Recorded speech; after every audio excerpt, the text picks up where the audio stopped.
There's a place I go on a holiday night, and the bourbon's poured under the northern lights.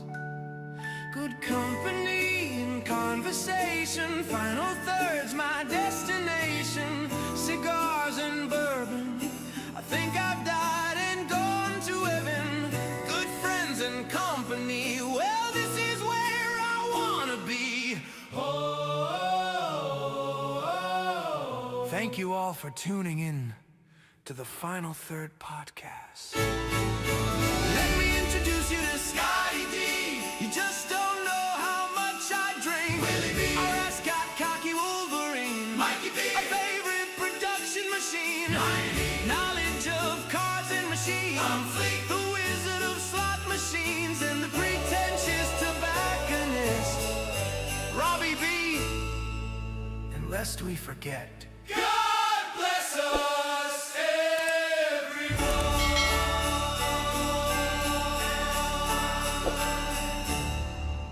Coming to you from the award-winning Final Third Cigar and Whiskey Lounge, PCA's 2024 Best of Leaf Midwest Cigar Bar, Indiana's exclusive Aladino Cigar Lounge, it's the Final Third Podcast.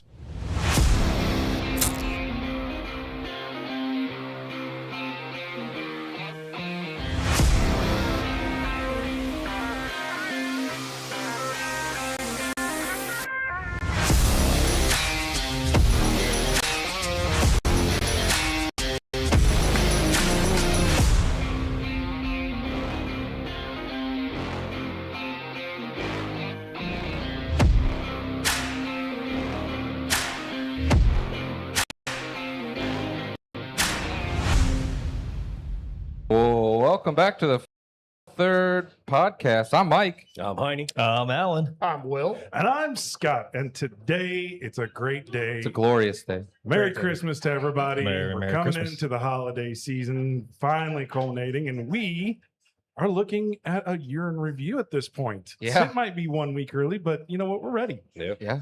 We're going to be talking about Cigar of the Year today. And we want to kind of put a little disclaimer out there. Okay, this is the Very Final nice. Third Cigar and Whiskey Lounge podcast. We're not a review show. None of us are professionals. Well, maybe somebody is, but you know, that's Bourbon Guy. So Not a cigar. there you go. So when we're talking about cigars of the year, don't come at us. I mean, go ahead, give us your opinions. We want them. Tell us your feedback.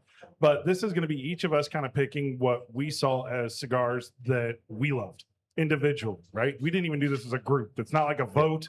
There's no official scoring system. You'll hear us put disclaimers all over the place. But we're going to be talking about our favorite cigars that we had in this lounge. Here. It's going to be here, right? We're limiting that basically to cigars that we had here. They say things like special release because it was one time. It could be regular release. It could be, I like this one for bold, or I like this one for mild, whatever. Yeah. But that's what we're going to be talking about today. Heck yeah. Nice. Love it. We're going to all give our flavor on Yeah. kind of what we've had, what we've enjoyed, what we thought was the best of 2025.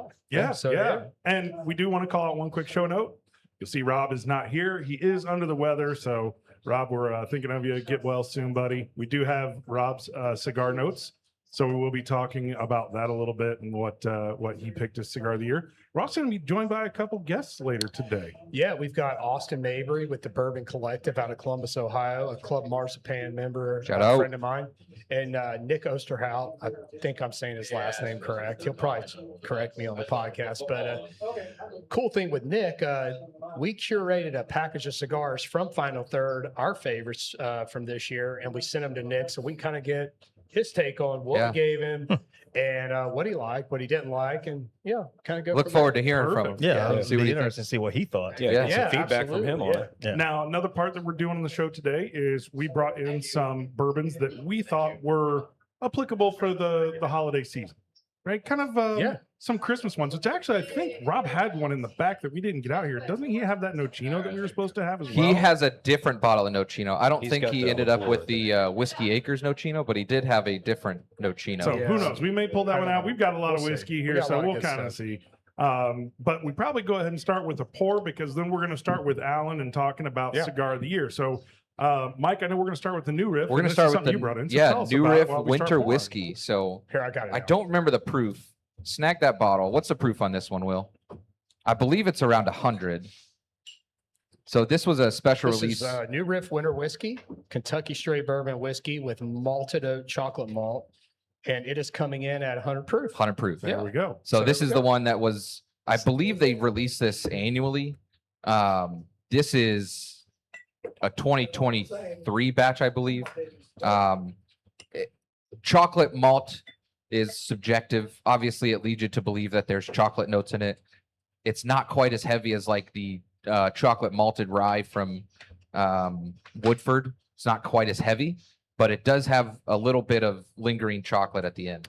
Yeah, it's definitely just instantly on the nose. It's not as heavy as that Woodford. Yeah, the Woodford's pretty prevalent, but this one being 100 proof too, the other one I think is like 119, the Woodford one. Yeah. So it's a higher proof anyways. But this one, I think it's fantastic. And New Riff is pretty solid on a lot of their products with a lot of their like heirloom grains and stuff that they're doing. So this one's one of my favorite. The mash is, I know this one said 65 corn, 20 malted oats, 7 pale ale malt, 5 steel cut raw, and 3% chocolate. That like That's a lot of numbers. that kind of strikes me. A pale ale malt. Pale ale like malt. that's That not is- that's yeah. not normal in a whiskey mash bill. It gives you some weird sense. Yeah. It gives you a weird nose for sure. But All right. Well, Alan, Yes.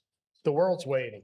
All We need right. to You know. kept us in suspense. I've been going back and forth, and so like this is, I was thinking about when we were going to do this. It's like, a sports athlete committing to a school and stuff. You're and going I'm to put a sitting hat there. on? I'm sitting there, it's like, Yes. I like to thank all the cigars of the last year for reaching out to my taste buds, and But for me, like I said, I looked at it as, it came down to three different ones, and for me, my categories were what stuck out for me is what is a cigar that I could smoke no matter what time it is, how versatile. Not it like some of them go great as a first cigar of the day. Some of them is something that you just want at the end of the day to kind of power one. I looked for my three were the ones that I felt like, hey, it doesn't matter what time of the day it is, no matter what I'm drinking and stuff, it's going to stand out. And comes down for me is a little recency bias, but it is the Belgian I Blue. love it. And I've smoked. I've went through Blood Medicine, which everybody knows at one point. And I mean, I bought a few boxes here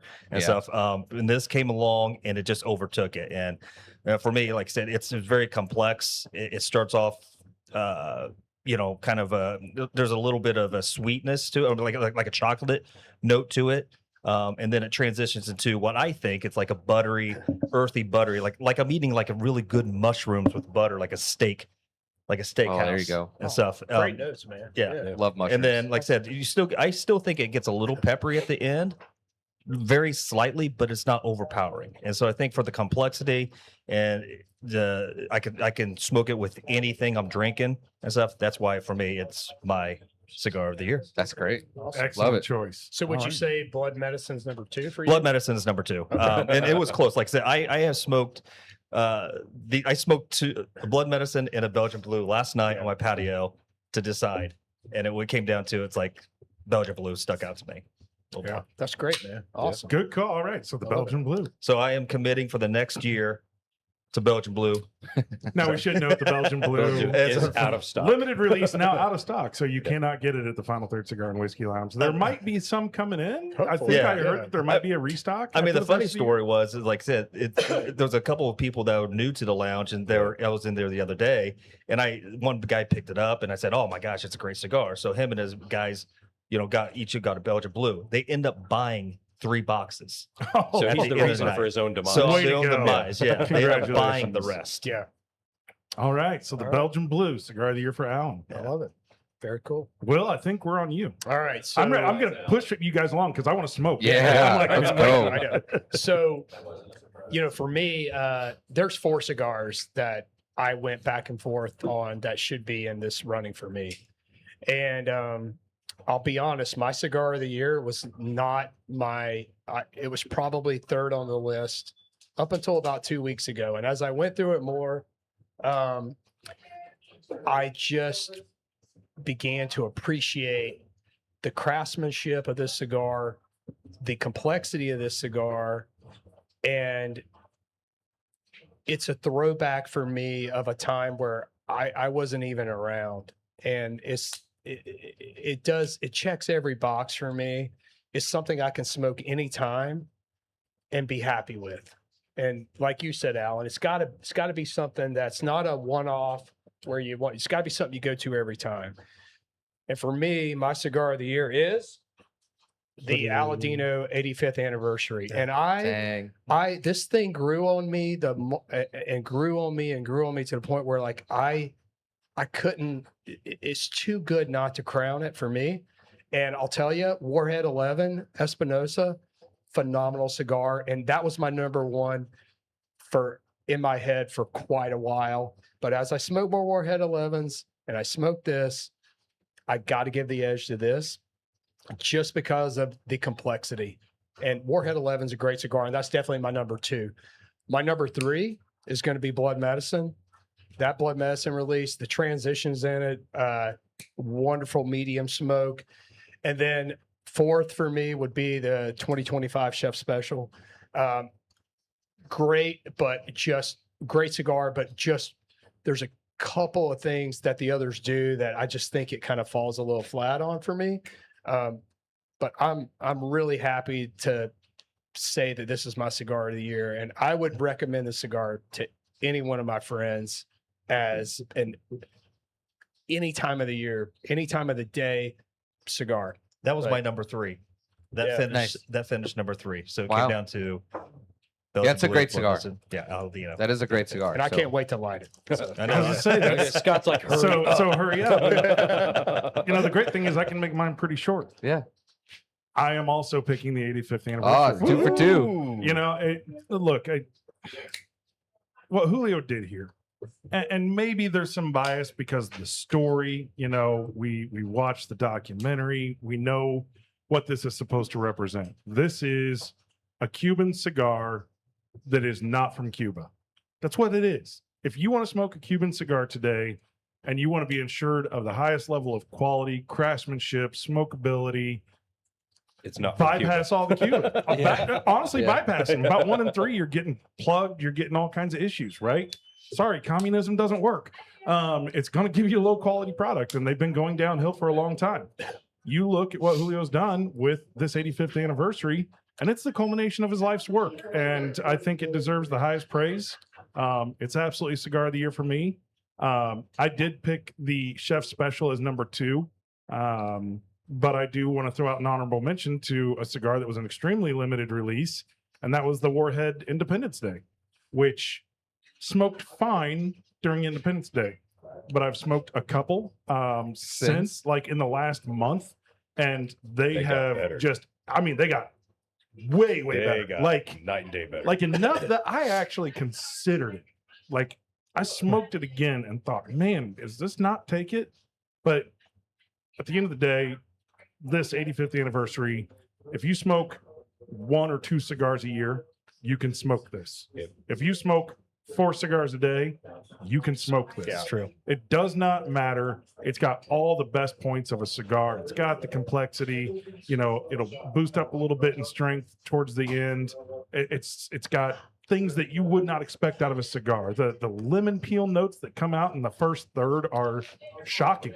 Just absolutely shocking. I mean, and just to add a point, like for me, the final third of this cigar, you get this toasty, creamy, like nutty note Yes. that like it's Cuban to me, like good Cuban. And What like, it's supposed to be. and Yeah. it's like I haven't smoked one that I got that note on in 20 years, man.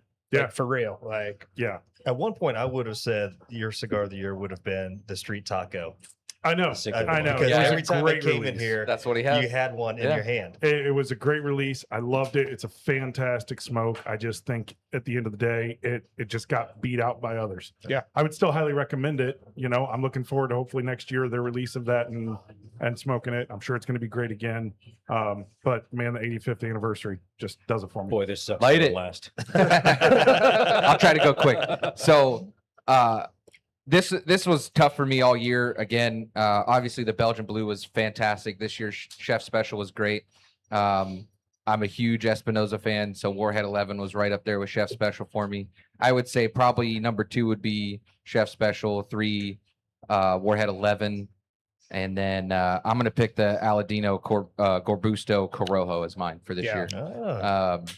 This one kind of snuck up on me because I'm not a huge 60 ring gauge fan. I don't really care for the nubs. Until we went to Orange Beach and smoked a lot of nubs. Yep. I wasn't a huge fan of like the larger ring gauge. Like a 6x60 is too much for me. I'd rather have a nice box press. But the 4.5x60, it's like a perfect size. You're looking at hour and a half still if you treat it right. And this one, like the Corojo, just gives you such good like nuttiness flavors on it that I think it balances with a lot of things that we pair. And I think it's another good one. It's a good seed that goes with literally everything that we drink. And correct me if I'm wrong, but you were kind of on the Cameroon at first, right? Yeah. Yeah, And I started with the you Cameroon. flipped it. Yep. Yeah, and I appreciate that because I did the exact same thing with that Gorbusto line. The Corojo for me, I was on Cameroon at first and I thought it was great, but I never really tried the Corojo. Yeah. I kind of overlooked it, and once I got to it, I'm like, all right, It this is surprised the me. winner. Yeah. See, I was on the other end. It I did the surprised me. Maduro first. Yeah. And then ended up trying the Corojo and was just like, oh, this does something different. Yeah, And yeah. It's not because we're an Aladino lounge that you guys are picking Aladino. It's just a fact of the matter. They have No, they're just that fantastic- good. They are that They good. hit some freaking home runs Yeah. this year, man. I'm not. I kidding mean, you got like the Fuma Noche was a knockout, Yeah. right? Completely off profile from everything else that they had. Like the Cameroon, the Cameroon, The has always Cameroon been itself, yeah. I fantastic. mean, it's just night and day. Some of these Aladino cigars compared to other brands right now. So And- I think they're great. not to like, Will's going to kill me, but he's ready to light up. But like, I just want to make a comment. This chocolate malt is so approachable. Completely. Yeah. Oh my God. Like it's just a great sipper, man. I love it. Yeah. It's great. good whiskey. All right, Heine, hit us. we're at 11. Just straight out the gate. I had to do it. I'm not mad about that, Yeah, Randy. I, It's not a I bad went through choice. and smoked this weekend, or the beginning of this weekend. I went through and smoked every single one of them that was on my list, just to try and to narrow it down. And this one just stood out because of all the few little things it does different with the intensity and the flavors and the transitions and everything. I was on the 85th, but then to me, I can't smoke something else and then the 85th because whatever I smoke before it taints the 85th to me. Yeah. And That's fair. it's nothing Yeah. against the 85th. It's amazing. Yeah. But I want to smoke that first and enjoy every aspect that cigar puts out. Every little nuance that cigar is now special for to us. I want that to be prominent when I smoke it. And if I smoke anything like my normal reds or a 11 or anything before it, it takes away from it. And to me, that hurts it. You Yeah. know? It doesn't Nope, I get surprise me that you picked that in a sense, because knowing you now over the past year and a half and stuff, it seems like every line of cigar that you pick, it's the boldest one of that line. Mama didn't raise no bitch. Yes. But you know, so it's just the intensity of it is great for me. And then I had to follow it up with the Chef Special, mainly because that's probably the only cigar that I've smoked this year that has a just complete easy draw. It is the most open draw. It's the most Yeah. open draw, full flavor, great transitions Open and- draw with full smoke. with smoke. which I yeah. think is, sometimes you get a completely open draw and you're like sucking air through it. Yeah. yeah. Right. It's And not then a you straw, can get a char but yeah. flavor to it. Nope. This is all And it smoke. won't tunnel. It doesn't do anything. No, The it construction's doesn't. amazing. The box press. I would love to see him come out with a little bit bigger size, just because I feel like it's small. But for what it is, Yeah. I Yeah, have mean, to go Chef look, Special's What, my a number 15? 2. I think it's just a 50 box. Yeah. Yeah. I mean, look, up until a week, literally. Warhead 11 was Yeah. my number one, and I didn't. It was kind of between that and Chef Special, and I just couldn't get on it. So like, but just this week, man, I had the 85th twice, and I'm like, okay, it just made enough difference for me. But that is, and when I say a close second, I'm talking, tenths of a point Well, difference I in went my back. head. Of I the went back difference and forth between on it. And two. the only Yeah. deciding factor on it for me was I want that on its own, and if I smoke anything else before it, it taints it for Yeah. me. I got you. And that was why I couldn't go with it being my number one, because I can't just run and grab it and enjoy it every fucking So time. kind of a challenging Yeah. question for you. What can you smoke after smoking that? Another one. Oh, Great man. answer. That's yeah. I mean, that's the A best 6? possible answer. Honestly, McAuliffe red or a green. Oh, green. It holds up. green. The green The will hold up mono- to it. Because the The green is so Monofina. different Yeah. with the Monofina Yeah. that this doesn't drown it out. Okay. So that's a good point. So the Monofina, like, and I didn't talk about budget cigars, but like McAuliffe Green for a budget cigar would be my budget cigar of the year. I love that one, Mike. We talked about Yeah. how that's become our morning up smoke to a lot morning. of times. The Monofina though on the Chef Special just doesn't work in the same level to me that it does on the green. Like I Just a don't know different why. I blend. don't think it's special in Yeah. the chef special. I think the Monofina is special on the McAuliffe Green. Yeah, It's- yeah, it's It's very- something different. Yeah, There's something exactly. different about it. Yeah. More just the way it's blended. I mean, it's just a different blend. I mean, it's Yeah. so much more prevalent in the green. I So- mean, that's Yeah, let's talk about. Has anybody got Rob's? Do anybody want Yeah, to I got talk Rob's about right Rob's? here. yeah. Will's got it. Because we've got to have our Leader. our main man here give us his thoughts.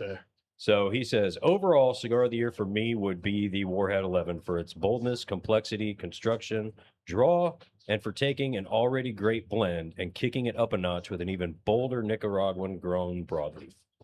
He So did not chat that's- GPT that, though. He wrote that. He actually wrote that. Yeah. Yeah, used to we write don't reviews. know that. Well, he has no voice right now because he's been coughing so much. That's why he was going to call in. He is But- commenting though. Yeah, but and, he is on. And sorry, but no more Belgians. No more Belgian restock. They're Ever? gone.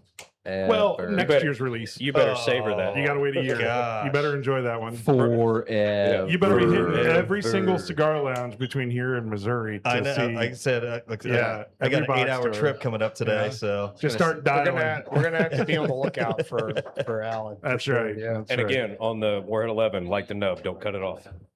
Nope. Yeah. All right. What else did he say? Because I know he went into pretty good detail about some other things. Yeah. So he said full body and strength, obviously, is the Warhead 11 because that was a cigar of the year that he Easily. mentioned. He said the best medium boldness strength would be the Belgian Blue. He was right up there with you on that one. Yeah. Best mild plus was the 85th Mhm. anniversary. And he's a big, prominent fan of that cigar, too. Yep. I mean, Yeah. he'll definitely tell you everything you need to know about it. Best budget cigar, he's got the McAuliffe Green. Yeah. There you go. I would There you say go. that. I'm with him on that. I would say yeah. that. Strong 100%. thoughts. And Strong then thoughts. his honorable mention that didn't quite make the list was the Gorbusto lineup. So, Yeah. again, That's fair. Yeah. I mean, I'm trying to remember. Aren't those Gorbustos like $12? yeah, 1250 or something. Yeah. Yeah. Man, look, if we're talking value cigars, that's almost in the budget that's category. really It really, if Yeah. it's And under, it's- if it's I under mean, $15, nowadays, it's a it's in the budget. budget. It's in budget Yeah. because of category to taxes me. and everything Like, else, that yeah. budget cap went from Yeah. probably 10 Yeah. to 15. Which we talked about a couple weeks ago was like, what do you classify as a budget cigar anymore? Because Yeah. last year it was McAuliffe. sub $10, Right, sub or 10. whatever. Yeah. Now it's 15 because Sub of 15. yeah, Yeah, it's- in my head. Like, because of tariffs and taxes and all the everything that increased. Like now you're at 15. it's gonna be the Gorbustos. Yeah. It's gonna be the McAuliffes. It's gonna be the street tacos. It's gonna be Yeah. that kind of. Which I think is good. I mean, obviously it sucks having to pay more for some of these things, but I think it broadens everyone's scope a little bit Yeah. when you get I obviously get a bad case of the might as well's when I purchase a lot of things like Yeah. property and things. But with cigars, especially because you're like, oh, well, this one's $12. Well, the chef special's 16, 17. Yeah. I might as well just do that one. It's Yeah. not bad. I mean, So Yeah. what's the one that's right back there? That's like a pack of 10. He It's just got the Oh, the God, I smoked one You too. said that he just got in? Yeah, just got it was the Knight's one with Kiss the or eye whatever. on the band. Yeah, Thunder it's like, Kiss. yeah, Thunder Kiss. Thunder it's a Kiss. Thunder Kiss. I had one last night and stuff, and again, $8. $8. Fantastic $8 little on that. $8 cigar. I'm Yeah. honestly considering that just being my golf cigar. Buy the 10-pack I think that's bundle. great. Yeah. Throw it in a humidor. Throw it in your golf bag, and if the 'Cause- wind blows it and yeah. it blows it out, who cares? We've talked about golf cigars a little bit, not quite on the podcast, but just with each other. You know, Scott sometimes doesn't smoke when we golf. It's distracting. Yeah. I get that. Mike I golf golf with better. it in my mouth. He golfs with it in his mouth. I am shocked by that. I am absolutely shocked that you don't Well, smoke. now, not like to say that he during a doesn't.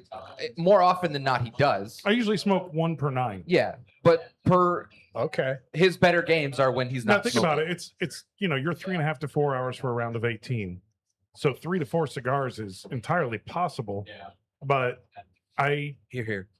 one of my big Well, you things. puff and you put it down. Yeah. Like, you're never Exactly. smoking it Right. like constantly. And you got to Yeah. remember, my thing about cigars, like this is one of the biggest reasons that I smoke cigars. You sit there and do nothing. Exactly. Yeah. That's Okay. it. I am forced to, right? And so doing any activity with a cigar is a bit off-putting to me just because of that. Oh, okay. Now, if I actually really enjoy smoking a cigar on the golf course at like a scramble, because if you're playing in a very large scramble, it's guaranteed you're gonna have You're gonna have a few stops. minutes. You're gonna have stops in the game where you're sitting there and there's 4 carts in front of you, right? And you're gonna be waiting for 15 minutes for the tee to clear, and you that just happens. So at that point, I love smoking a cigar because now I'm just hanging out and smoking. But just the constant, I'm going to try and get a couple puffs in. Now I need to go up and hit my tee shot, a couple more puffs Oh, while it went I out. get the Let me next relight one. it. And what do I do? I mean, it's better since I got the little stinky cup thing. Yeah. Yep. That definitely makes Blocks me, the wind and it's yeah. behind the glass. So But But see, it speaking just- of the wind, I think the Thunder Kiss would be a great golf cigar because they are on the cheaper side, but they're tasty cigars. Because when you're out there, the cigars burn so much quicker. They do. Because when you're out there in the wind Yeah. and stuff. So And I want to think about what I'm smoking a Yeah. lot of the times. Yeah. But we've also talked about when we're drinking heavily at like a party or like when we get together at We one of don't our do houses. Well, yeah, we're responsible. Oh, Let's yeah. be honest. But like if I'm 4 or 5 pours deep at the end of the night, I'm probably not going to grab my best cigar. But you're not going to grab the worst either because now you've had 4 or 5 pours and you're That's like, true. man, that cigar is really Yeah. good. I want it. So it's a happy medium. Did of, you taste of, it? Of what Hell you want to no. get. So I think that's kind of the Well, tip you of the gotta have cap a to cig- some of those. You so. got to have a cigar that matches the party. Right. True. Yeah. True. Yeah. I mean, Yeah, you do. I think I'm going to buy a pack of 10 for my trip here. There you I go. think that'd Yeah. be perfect for golfing out there. Go great with your Buckeyes. Go through the Buckeyes, which, Yeah. by the way, Mike, my gosh, like I said, I'm going to come Hook back. them I up. got a whole canister with me for my road trip here It's gonna today. be fat. You gotta Come fatten back, them yeah. up. So Well, let us know what yeah. what do you think a cigar of the year is for you? yeah, I appreciate what everybody's thoughts here. There's nothing that I could argue like we'll talk about later with bourbon of the year from Breaking Bourbon as to like what the hell are you thinking? I was going to say I- from here, there's like no wrong answer. No. Yeah, there really isn't. I mean, look, it's Not kind to of be one of those biased, nice but things. I'm just saying that everything here, what we Yeah, Rob talks about, It covers your ask palate. your Yeah. tobacconist. Your tobacconist should know. You hear Rob say that on the show a lot, right? It's if you're going to a good shop, your tobacconist should be able to tell you about whatever we're talking about, right? And you do go to some shops where they're just massive shops and they just have everything. And that's great from a selection perspective, but when you come into a smaller place like this, you're going to get a curated selection. Yeah. Rob has people throwing cigar samples at him all day, every day, nonstop. Hey, carry our cigar. And he takes the time to smoke every single one Yeah. and determine, is this something I should be, paying attention to? Yeah. So it's a well curated selection. And I think that is something that is a bit unique compared to some of the bigger kind of box store, so-called box store cigar places. So I did want to ask a question real quick. So Rob put the 85th in the mild category. I don't know. Like I get that it starts mild, Is But a I kinda medium- feel like- mild plus. Mod plus. Oh, mild Plus. plus. Okay, that's fair. All right. I Which just, still- I don't really want to call it a medium, but I don't feel like it's. Well, that's I don't kinda where think you get calling it that- a mild is fair. You Like, kind of get into that situation where it's strength versus flavor. Yes, exactly. Is- And I think is to that's where Full the body mild versus and full medium strength. yeah, yeah, You know, yeah. You know, it's big on flavor, but it's very mild on intensity. on Yes. its And I think that's what might throw some people off with Right. it. But it's definitely the flavor is. Does 100% anybody there. else hate the mild, medium, full designation? Just Kind in of, general, I yeah. kind of hate it. Yeah, I mean, like it's look, I just don't like it because it classifies cigars too broadly. Yeah. I understand that. You could say this sucker has tons of flavor, but is super low strength on the nicotine. Right? I mean, if we Yeah. just put a couple categories to it, then it's not just let me call it a mild, medium. it's a mild full minus. Right, Yeah. right. I'm in Yes. the buttery mushroom part right now. Like, it's like, Alan's getting a hug. Alan's just settling down in the chair there. Alan's All right, getting we a need to hug. pour something. What are we going to pour next? Are we going to do Oh. the Still Austin? I Let's think do we the ought to Still do the Austins. Tanager. Yeah. Yeah, okay. So it's a special bottle. man. that's for you guys. Like I said, I got an 8-hour drive today, so I gotta be careful. You got to limit your I gotta your limit. pours here. All right, so I mean, that's a great point. Here on the Final Third podcast, we promote responsible drinking. Yes, Always. And yes. We do. Anybody who's going to be going on a trip should not be drinking out of their limits at all. Yes. Like, yeah. So Cool bottle. Sorry, I'd bottle. say I do like this bottle. yeah, this bottle. Wow. So this is the 2025 second release of Still Austin's Tanager Cigar blend, blended by Nancy Fraley, Shout out. with a bird's nest on top with 3 eggs, which I don't understand what that's about. Wish I could. Did you talk get this about in Texas? it. No, I got it in Indiana. Okay, because obviously you just Yeah, said but that's Texas where a I was couple- at. yeah. So I tasted it for the first time in Texas, and when I tasted it, I'm like, I have to have a bottle of this. So I'll talk about it after I pour it. That's such a cool cork. I was really, gonna really say, like the that's look of that bottle. Yeah. That's a And I left the wrapper on it. Feel free to take it off. I just kind of popped it on there, That's left so it cool on there, looking. look cool. what's on top of that cork? Is it just It's a nest of eggs. It's a It's bird's tanager. nest of 3 eggs. Yeah. Tanager is a bird. Come on, you're you are How like old you are said, you? we said this. You are a fountain of miss and good information. Like I said, you just know everything. Like I've never even heard the word tanager All and right. stuff, and so so I've heard of a bird's nest. Oh I my- usually speak in layman's terms. So I want to talk about this whiskey for a minute. So when we talk about a cigar blend, what's the first thing we think of? It's finished, always. right? Yep. This is not. This is not finished in any secondary barrels, any secondary maturation. This is a blend of Texas whiskey. The caveat here is that they've incorporated a small percentage of what we call petite O. And so if you don't know what petite O is basically a flavoring component that's used in the cognac and Armagnac, producers in France.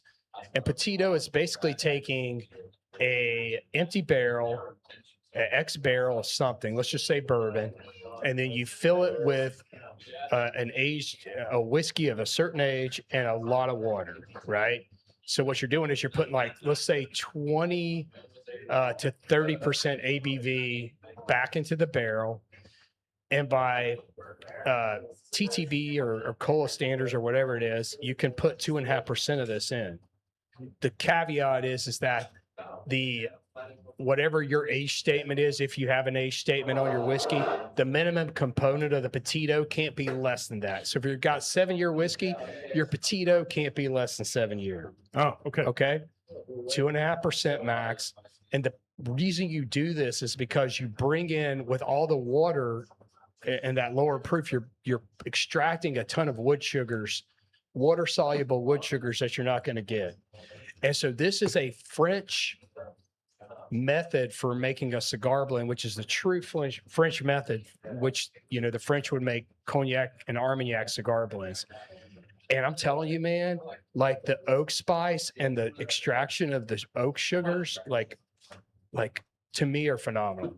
This is a great freaking pour. So I took a nose and I took a little sip, but I want to point out that I believe that you may have a 1 of 1 bottle. Why do you say that? Oh yeah, because right. Explain that. I know what you're saying. So the label is very nice. I love the bottle. I love the Yeah. textured glass at the top. Nice gold print on the back. The labeling on the front is 2 separate pieces, and It's upside down. the foil on it has been placed upside down, Yeah, so it's backwards. yeah, I know. So- I caught that. This may be a 1 of 1 bottle. Well, It's drink like a up, baseball chaps. card with an Yeah. arrow on it. Yeah, I shouldn't have opened it. Yeah. a Damn it. misprint. Yeah, I mean, you could probably sell this bottle for Yeah. more after it's empty. Just pour iced tea in there. And act like it's- Ask What me are how you, I know. 15? yeah. We do not condone theft or fraud No. on the. And I Final do Third gotta say podcast. this, and this is a shout out to you guys. If you're a bourbon drinker trying to get into bourbon, I've learned so much just from listening to all 4 of you guys and stuff. And it's still stuff that doesn't compute in my head. Like you're talking over my head, but it's good to know the fact that you guys can pick out such little things in all these bourbons and stuff. And it's fantastic. So 107.5 proof. It drinks really light. It is. Has a very soft nose. Soft. Cool. It's very soft. There is something in this on the nose that I'm trying to pick up that I really, really like. Like it's something subtle. Yeah. I just can't quite. I'm my- telling you, man, it's the oak sugars and spice that you're pulling from the Petito. It rounds it out, man. So the Petito with the 20 to 40% ABV that they put in there, you're saying that has to be of the age. The Petito isn't put in there and then wait 7 years. no. Yeah, So so you you could put put a the- 7-year bourbon in with it. With the Right. water. With the water, Yeah. and then you wait Yeah. for whatever, a Yeah, month I'm just or something. and gotcha. I'm arbitrarily throwing out an age statement. but Right, like, right, yeah. You could put a 3-year in. You could put whatever age you want. But when I was talking to Nancy about it, But she's it like, can't be I less said, than the how age long? statement on the whiskey.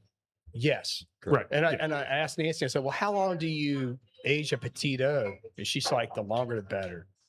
The longer the better. Well, with that amount of Huh. water in there, you're not going to get as much evaporation of the alcohol. no. And that's why it's going to Yeah. draw so And you're much more. you're pulling different things out of the wood. You're not pulling all the tannic components. You're pulling the sugars out. So It's almost like a way of proofing it down I- with better. It's like This- proofing it down with better Okay, I think I options than just water. have an idea, and this is going to sound really, really like bizarre because it's such a small note, but I think it plays to the oak that you're talking about, the oak sugars. Oatmeal. Kiss my ass. I thought you were gonna say eat a dick. Man. I thought I was gonna Oh, say, that was cold, bro. That was cold. I thought I was gonna say it's That was made cold with real rolled on bird steel. eggs.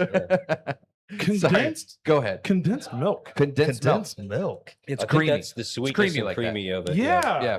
But it's, could see it's that. sugary, Yeah. right? I mean, it's got that. It's very sweetness. I sugary, think yeah. it's it's not like coconut water. It's richer than that. So have you ever made baking powder substitute? Have you ever substituted anything for baking powder other than like vegetable oil? Baking. I'm not. Powder? I am. You lost me at baking powder and vegetable. Vegetable oil, yeah. So, and I do this when I make pancakes sometimes, but cream of tartar is a good substitute with acid if you have no baking powder because it acts as a solvent, so to speak, to rise in your Yeah. flour. So Cream of tartar. not quite as sugary as what you're saying Right. is what I'm getting, but I understand where you're coming from with the Yeah. the milk side of that is kind of so creamy-ish. Walter commented, and I think he's kind of trying to give us shit, but he actually may have said something smart. paprika. Yeah, It's a spicy note. it's not, not. smoked paprika. It's not smoked. No, not smoked. like a standard paprika, because paprika is just red bell pepper, Yeah. right? It's dried out, it's crushed and basically powdered. And there's absolutely, I just made a dish with a lot of paprika on purpose because I like that flavor Yeah. profile. Deviled eggs. It was not deviled eggs. No, it's no, smoked. no. It reminds me of some of the spices you get in an Indian single malt. Like, yeah. oh, there you yeah. go. you know, Exactly. like there, but it's softer. It's not as It's not aggressive. aggressive, yeah. Like, That specific note that I think you're hitting at almost reminds me of a cotton candy milkshake. I don't know that I've had a cotton candy milkshake. It's a but cotton I candy can- flavored milkshake. Yeah, I can imagine. But yeah. that, because of the sweetness, but still having that almost oily kind of dairy kind of consistency to it, like you're talking about with the condensed milk being sweet, Yeah, it almost hits kind of like the cotton candy milkshakes would. I could definitely follow But what you're saying there. when you And you slap haven't lived if you when haven't you had a cotton s- candy milkshake. when you slap the word cigar blend on a bottle, you know, the reality is it doesn't work with every cigar. Sure. Maybe one or two. Yeah. I feel like this one works with a lot more than just one or two. I think you could go with a San Andreas. I think you could go with a Connecticut. I think you could go with a creamy, lighter cigar with this. I think you could go with a bold, you know, San Andreas, Connecticut broadleaf. Like It totally Nicaragua. works with this. Yeah, it, Like it it's- works with both. Man. yeah, with the with the Aladino, 85th. it's great. Like, Yeah, this I have a is- funny feeling I would like that from everything you guys are talking about. It's a lower proof. It's got a lot of the sweetness to it. Well, it's a 1-on-1 bottle, so you're probably Yes. never going to have it again. No. You're gonna see when it's outside your house. Same Yeah. juice, Come different back. label. yeah. I mean, You This go is home killer. Allen's at the back window. you know, we're going to do bourbon of the year later. Like I just on another podcast probably, but like I feel like that one for me is in the running. It's in the top 5 for sure. Like, Wow. Oh, the I feel that way. the about it. sweetness component of that with the pepper and boldness of this actually go really well It's the together. best Texas whiskey I've ever had. So for That- you, that I that's can not say that's not unequivocally. battling. No, That's not. Oh, okay. it's two different spectrums, and I'm on the spectrum in the middle.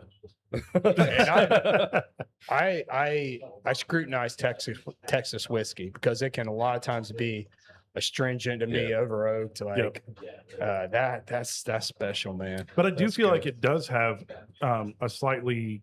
The more I drink, it does have a slightly tannic component to it. Not not that kind of dry and go back after, but an actual tannic. No. Yeah, well, that's cut my again, fingernails. that's the Yeah. Petito Yeah, too. Like yeah. the Petito does a lot. Like, But it's not off-putting. No. I look. I mean, you drink red wine. Yeah. You want some tannic backing there, right? It's an element of what you're drinking, and I think It's that this prominent, is- but not overdone. Correct. It's So- kind of like in that weird balance. So, Will, what you say with the Texas whiskey, is it purposely more oaky? Is that like, hey, we want to distinguish no, it's not ourselves from the? purposely. I think it's just the environment. Okay. Right? So it's always going to be super humid, Yeah. super hot. It gets a lot of oak extraction. Okay. More so than probably anywhere else in the U.S. A lot of oak extraction. Maybe Louisiana gets some too, but like, it's just it can be. If you ever had Garrison Brothers, they don't hold back, Yeah. man. They want to punch you in the mouth. They with that embrace it. oak, yeah. and you know it. Like, if you can't find Garrison Brothers in a blind, like, you need to go drink vodka. Like, I don't mean that ugly, but like, it's so. It is what it is. Throw It's- some pineapple in your whiskey. Like, Okay. and that's what they want. Like, that's their flavor profile, and they're proud of it, and I appreciate that. But like, this is got that, but it's like rounded out, so it's not so overly oaky, but it's there. Yeah. You still know it's Texas whiskey. It's just, I don't know. It's for me.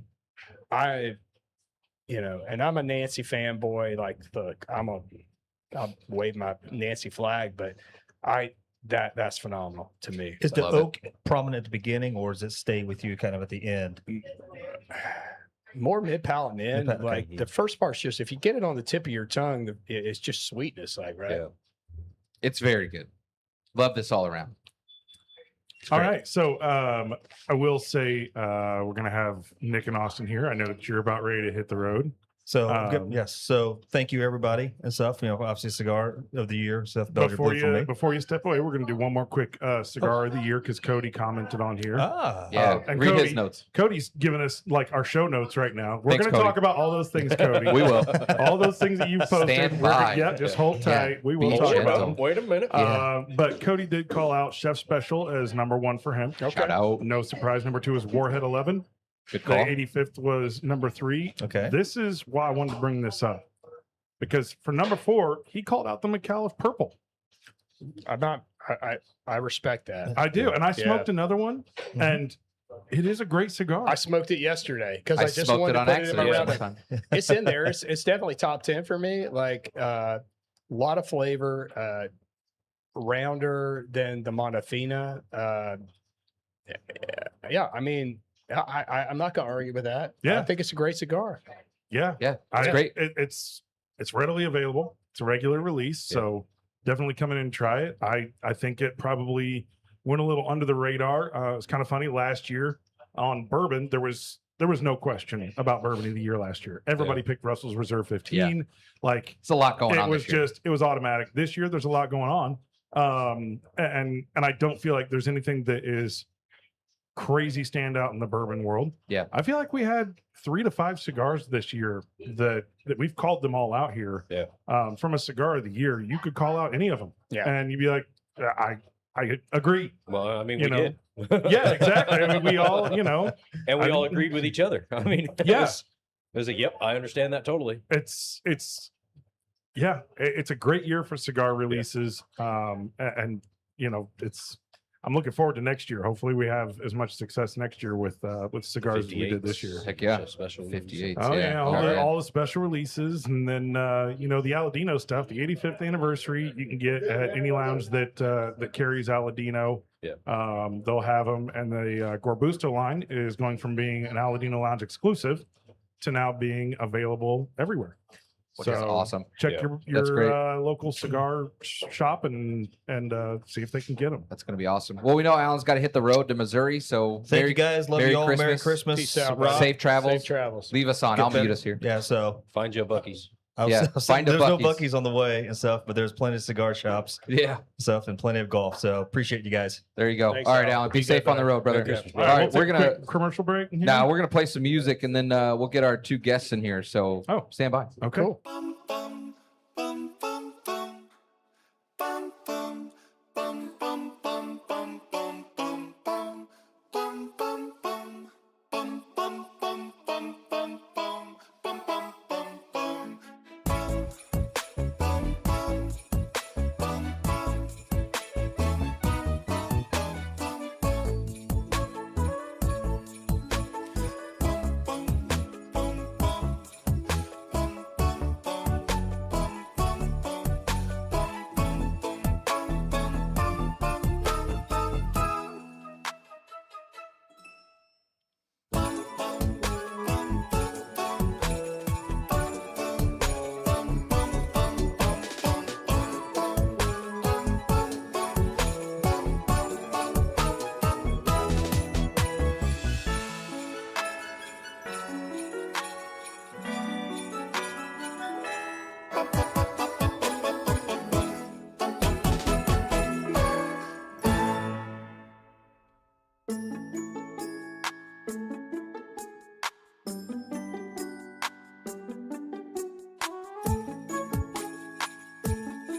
Final Third Cigar is Indiana's exclusive Aladino Cigar Lounge.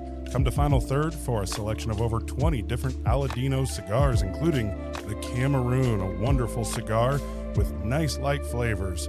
Make sure and visit Final Third, the Aladino exclusive cigar lounge for Indiana.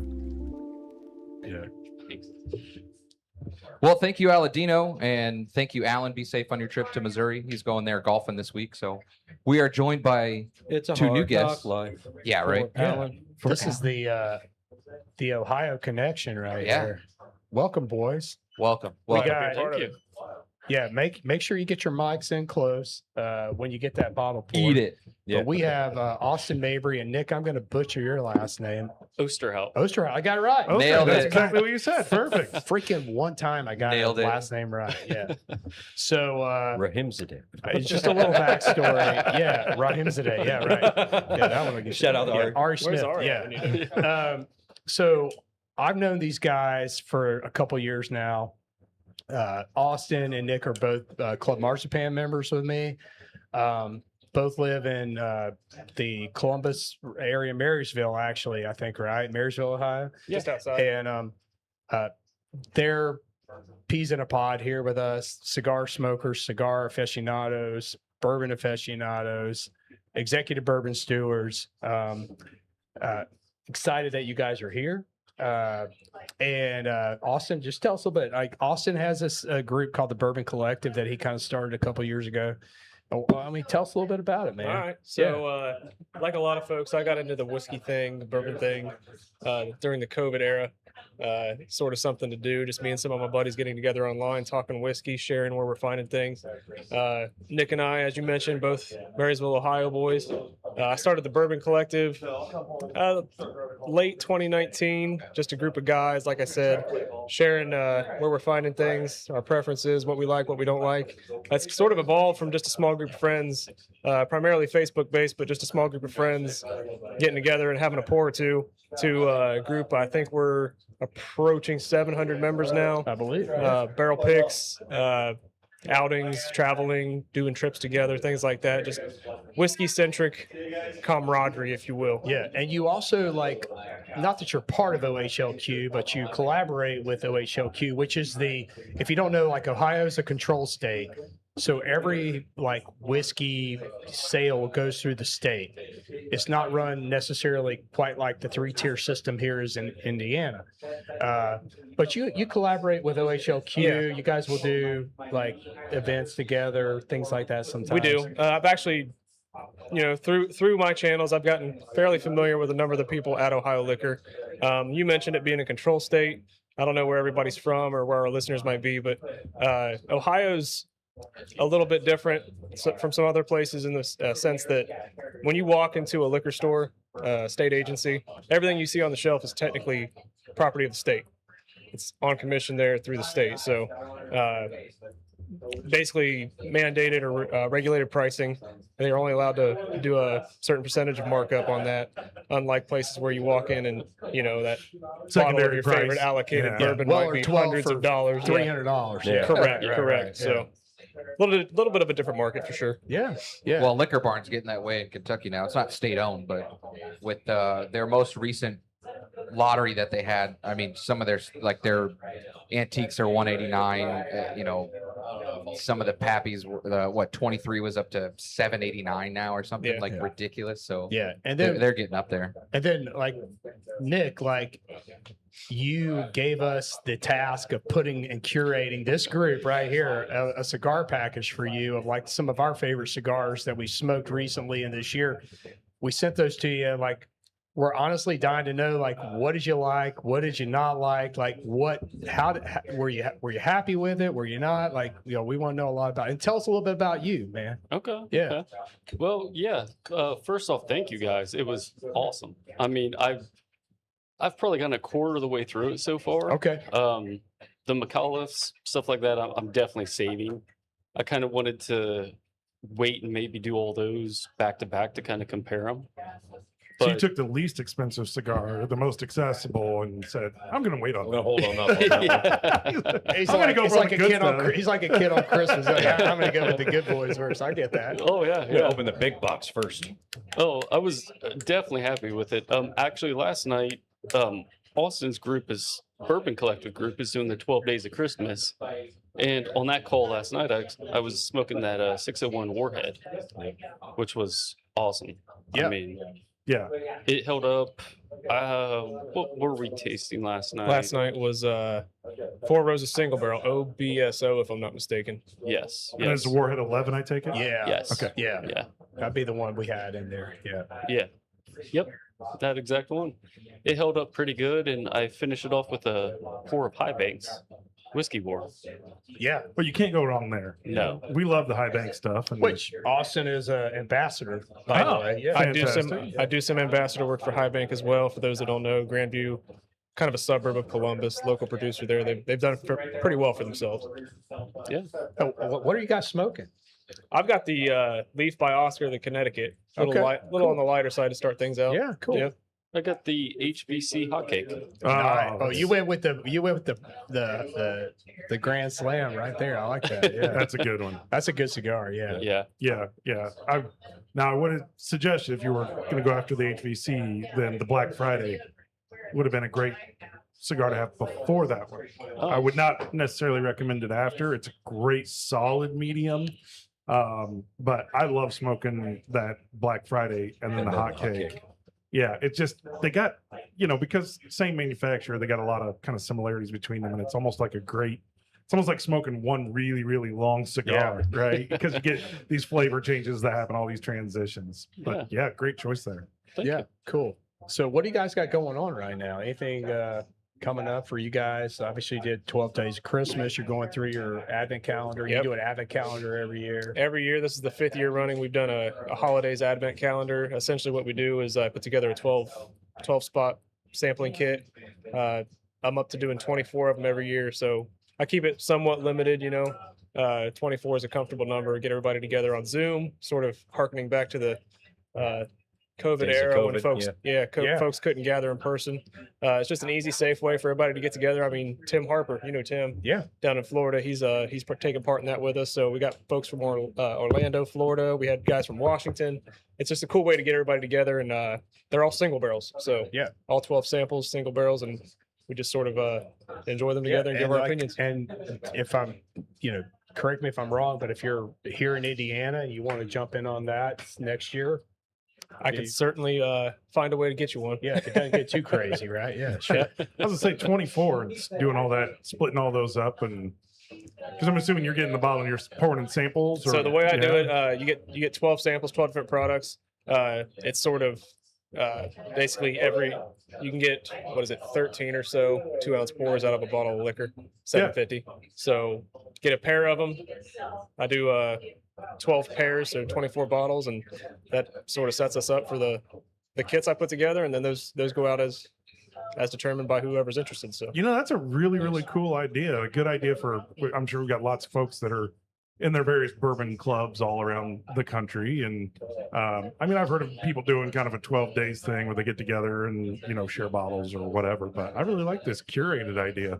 yeah, it's like I said, it's something fun, and a lot of the products that go into this aren't necessarily something you commonly see, especially given the markets your normal close-knit retail market that you exist in. Yeah. Some regions carry it, some regions don't. So Well, you've done some non-bourbons too. Like you'll do some single malts. actually, last year we had an Indian single malt. yeah. I thought in you the had lineup. and then like maybe 2 years ago you had Australian. Yeah, Starward, Starward yeah, out of so- Australia. Yeah.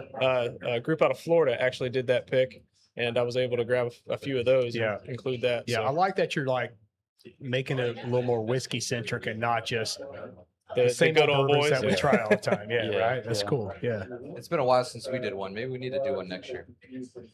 I think we should. Sounds like a collaboration. Will. Yeah, Maybe I we like that. should, Yeah, heck yeah. So, We can contribute. With this podcast, we talk about obviously you guys came in. We did our cigars of the year for this year. We'll do bourbon of the year next time. But I'm interested. Like, do you guys have a bourbon of the year or whiskey of the year right now that you would crown number one for your what? Because we haven't made our choices yet, but I'd love to hear yours. So like. And not to put you on the spot, maybe you hadn't thought about it, but like if you have one in your head that's like it's at least in my top 3, top 4, like I'd love to hear it. Nick, I'll let you go first, not to put you on the spot. Well, for me, I love 95.5 rye out of MGP. That's my favorite go-to. And just popping off the top of my head, it would have to be that Circle City 12-year. Dang. man. That Yeah. was so man. good. Yeah. Dang. So good. I'm that makes me smile that you say that because I mean It was head to head in the Ascots for Rye of the Year with Saz 18. Saz 18. It lost to Saz 18. Really? But for Drew Black, who's the owner of By the way, Circle City, none of us on the show agreed with that. correct. Yeah, None of we all us. thought Circle City. So But for you to call that out and a small craft brand out of Indiana, that's an NDP. Yeah, I think I can't argue with you on that. Yeah. That's a good call. I killed that bottle off way too quick. You enjoyed that bottle Yeah. with haste. Yes. Now for me, shameless plug. I'm a Four Roses guy through and through. Anytime I can get, I know it's not widely available. They tend to be single barrel picks, but the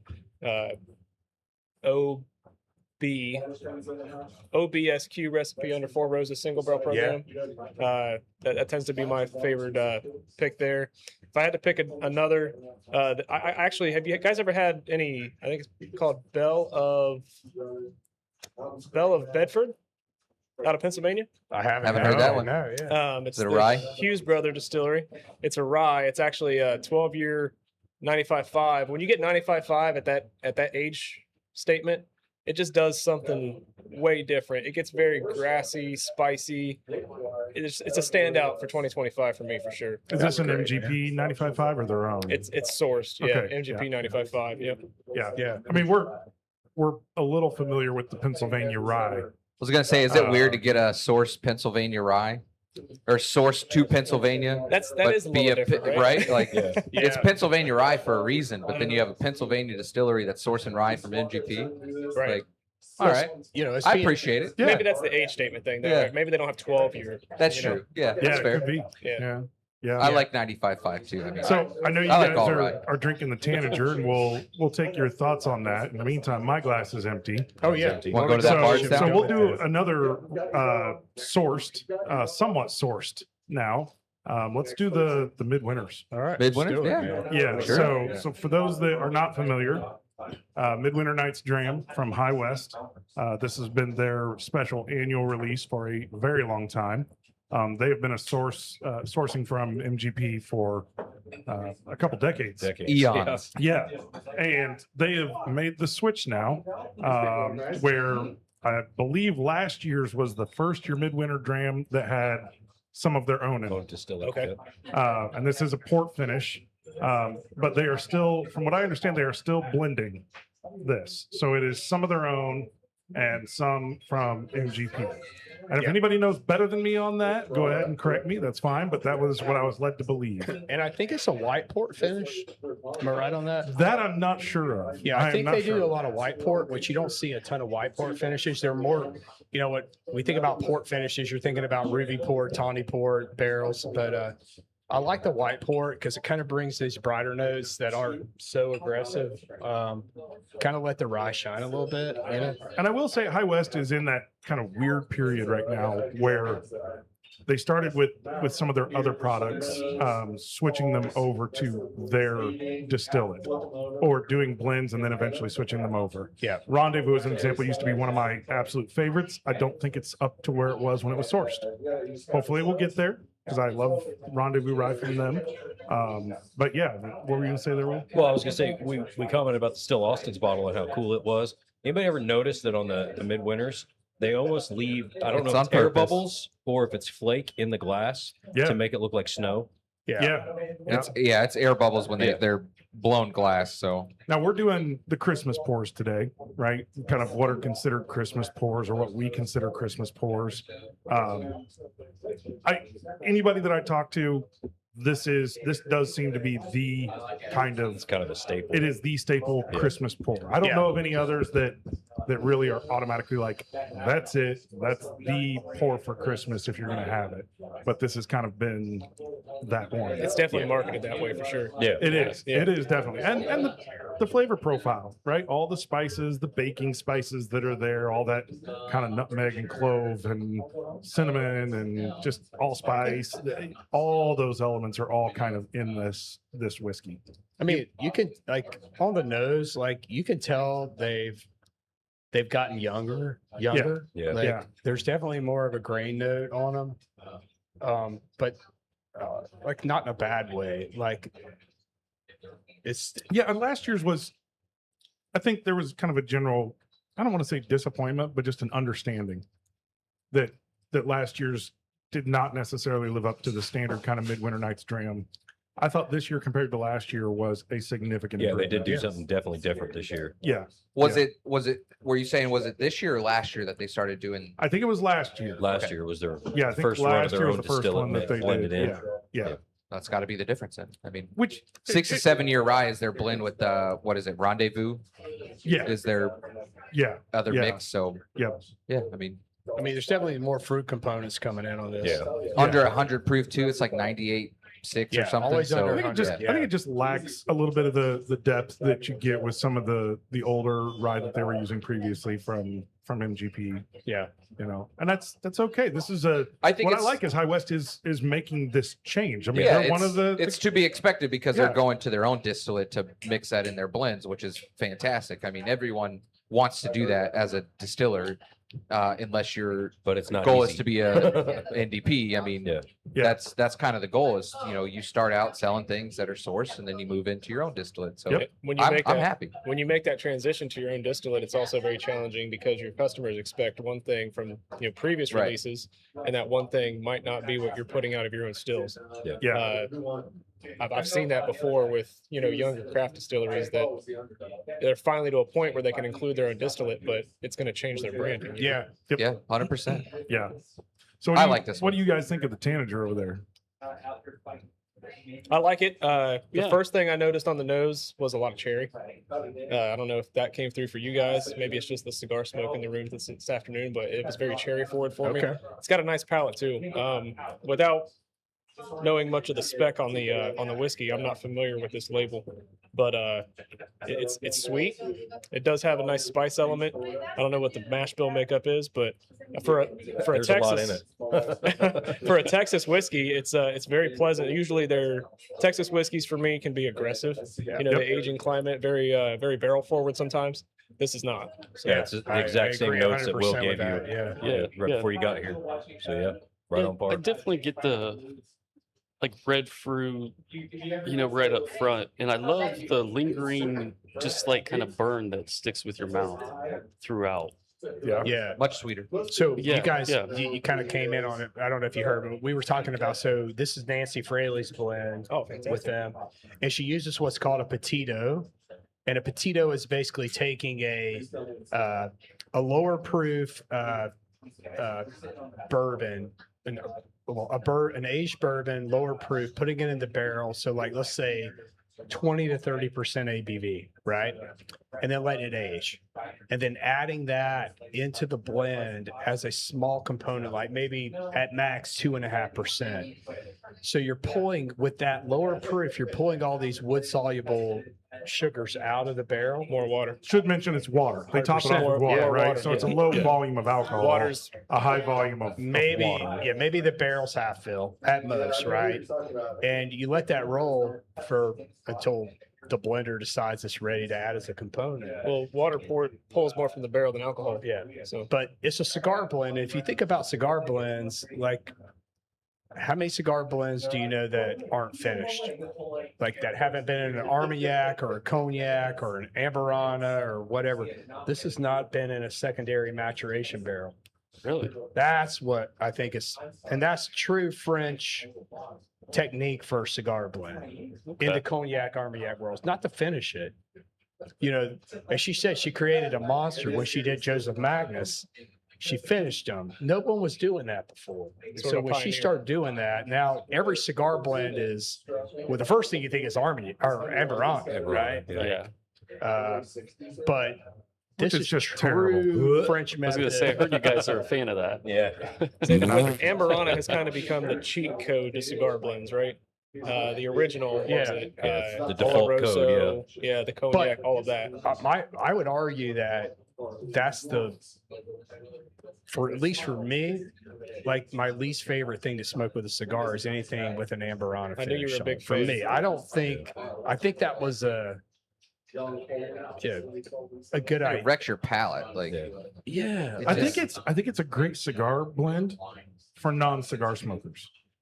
Like I smoke, if I smoke 2 cigars a year, right? And so lots of times when you talk to people that don't smoke cigars very often, they're like, yeah, I like a cigar, but the next day when I wake up, my mouth just tastes like terrible, like ash or whatever, right? The longer you smoke cigars, that kind of goes away, right? The more often that you smoke. I never wake up feeling that way unless I've had like 6 cigars and was smoking till 3 o'clock in the morning. And it's probably as much because I'm hungover because I was drinking the whole time with it, right? But I kind of feel like belches through the night. right. I kind of feel like, okay, let's do Amberana because it will overrun the cigar completely. And so non-cigar smokers kind of look at that and go, oh, this is great because now I'm supposed to be enjoying this cigar, but I really don't know anything about cigars. And I went and somebody said, hey, get a Warhead 11, right? And I don't smoke cigars ever. Really and, hard. Yeah. And I'm like hacking a lung up, right? Because it's a really strong, big, massive, bold cigar and you just want to wipe it out. Yeah. Well, I kind of echo Will on the Amberana thing. When I'm smoking a cigar, I tend to like heavier palates when it comes to the bourbon, like a cognac finish, for example. Absolutely. You want kind of more of the leathery notes. Yeah. Armagnac. But I still want that fruit, right? I mean, Yeah. again, we talked they should support each other. Yeah. Right? That's what gives you the You best kind of want the pairings. fruit to go with the peppery and the, And going from that Tanager to the Midwinter's Night Dram, going from non-finished to French oak and port is vastly different. Yes. Massively. Yeah. Massively especially on the finish. Yeah. Like on the palate. I mean, Oh yeah. the palate for this one, man, fig, I still taste it. heavy fig. I Yeah, still I mean, taste it, and I haven't. I took one and drink. set it down, and Yeah. it's still there. Like it's very, very prevalent. Fig. So, I get like snickerdoodle. Yeah, like, kind of Yep, almost definitely cinnamon cookie. sugary kind of. Yeah. but which Yeah. is great because like you naturally get that. Yeah. That's not, I feel like a lot of the Amberana finish things, it's cinnamon toast crunch, Yes. and it's a horrible Absolutely. flavor with like, a little funk. with a Yeah. little funk, Yeah. with a lot of funk. And like I'm not an Amberana hater. I will say there's some that I've enjoyed. I call it RD1. I RD1. like RD1's Amberana finish. I think It's also a High quick Bank finish does too. a decent job with controlling that level with their I'm glad you refills. mentioned the American had one. control. Sorry, I'm glad you mentioned the control because it really is a sort of a finesse. Yeah. I mean, you get a fresh fill Brazilian oak Amberana barrel. I mean, days, 4, 5, Yeah. 6 days. But these other places are leaving them in for maybe months. 24 to 48 hours. Yeah. Yeah. I don't need a 6-month chain in there. Yeah, Like, it's a little goes a long way. I kind love of the deal chain. with those. It's cool. It looks great. It's a Yeah. great show and tell piece for your Like kindergarten 2XO, class. they do the whole chain. Yeah. Is that what you're Yeah, referencing? exactly, The yeah. chain Change Dave, Yeah. Or- But I mean, RD1's chain using cubes, chains yeah. too, but like they know the control. Mhm. Theirs is really good. Yeah. A week is fine. Less is better. Less is more. When For it comes sure. to Amberana, Yeah. absolutely. 100%. Yeah. So I just don't fall into it's a cigar batch. It's Amberana. That's what cigar batch is. That's farcical. Don't listen to that. So I do want to call out real quick. Oh, you're on the The you're 85th burning anniversary. fingers, bro. Yeah. I am just now, like the last puff I just Getting took warm. got hot. Yeah. I'm down to like a half inch. I mean, there is nothing to this. I honestly want to put a stick in it and let it sit for 30 to 60 seconds and then keep smoking it. Well, the new Lady Shaver lighter comes. That's what she said. I know. I'm not going to, but yeah, I just want to call it out. This thing just smokes so good. Such a good cigar. I'm like halfway through this. Well, it took them 20 minutes to get Yeah. through their first. you're on Yeah. the Corgusto, Yeah, I mean the Corbuso, and that's a good thing about the 60 ring gauge is like they just burn so slow, so even. We were talking some bourbon news earlier, kind of last Oh, yeah. night. I don't know if you Oh saw. man. Okay, here we go. Let's Can talk we, bean. can we go down this Wait, rabbit hole? let's go to it. Yep, Let's do which bean one Where first. are we going to start? We're gonna talk about bean? start with bean. Start with Bean? bean. All right. Let's do Yeah, bean let's start with first. Bean. Beam's quick. Like, all right. So they've halted production for this year. For 26. 26. They're not, 2026. their plan is to not distill at all. Right. Next for year. At one 2026, yeah. location. At one location. At their main location. Their main location. Yeah. Not surprised. Which produces Jim Beam pineapple. Damn it. No Sound the correlation. alarms. Better Sound be the Sound the alarms. alarms. Have you guys had that? No. Jim Beam pineapple. I can't say I have. Surprisingly. Oh, Okay, you what? need to. we got a Okay. treat. Come Seriously. on. You guys No, try I'm it. not kidding. No.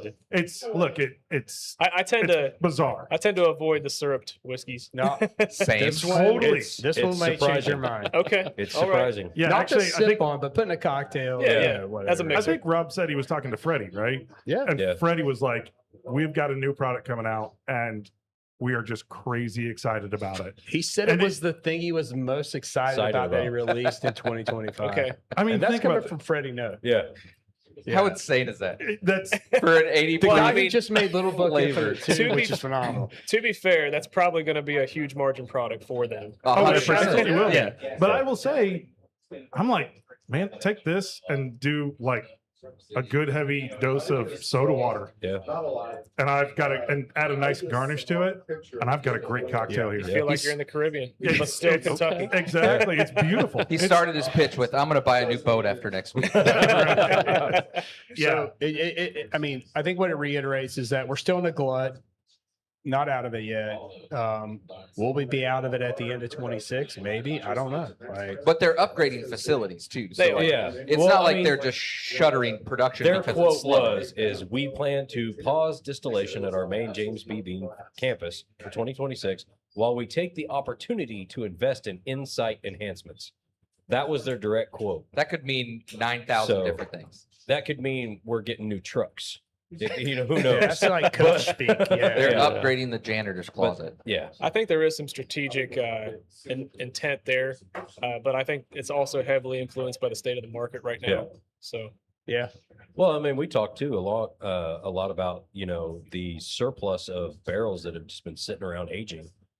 And there's just a massive amount of ready to go products sitting around. there's a 21-year Knob Creek sitting back there. I think I saw. It's, Yeah. Yep. you didn't see that prior to this year. Yeah. Right. So No. So yeah, I mean, we talked about that 6 months ago, probably about higher age products hitting the market again, where, you know, back in like the 80s and 90s, you would see 15, 20, 25-year products everywhere. Everywhere. Right. Yeah. And then now all of a sudden it's 4, 6, 8. with and the like, boom, the old stuff yeah. became the 10 and 12-year-old stuff. a 10 and 12 was Yeah. like, oh my God, it's a 10-year? That's great. Like, Yeah. Now you're getting back into seeing 18, 21. Yeah, You're so like, it was "Oh, interesting yeah." that 6 months ago when we were having that conversation of, you know, what was going to happen by the end of the year and then the next couple of years.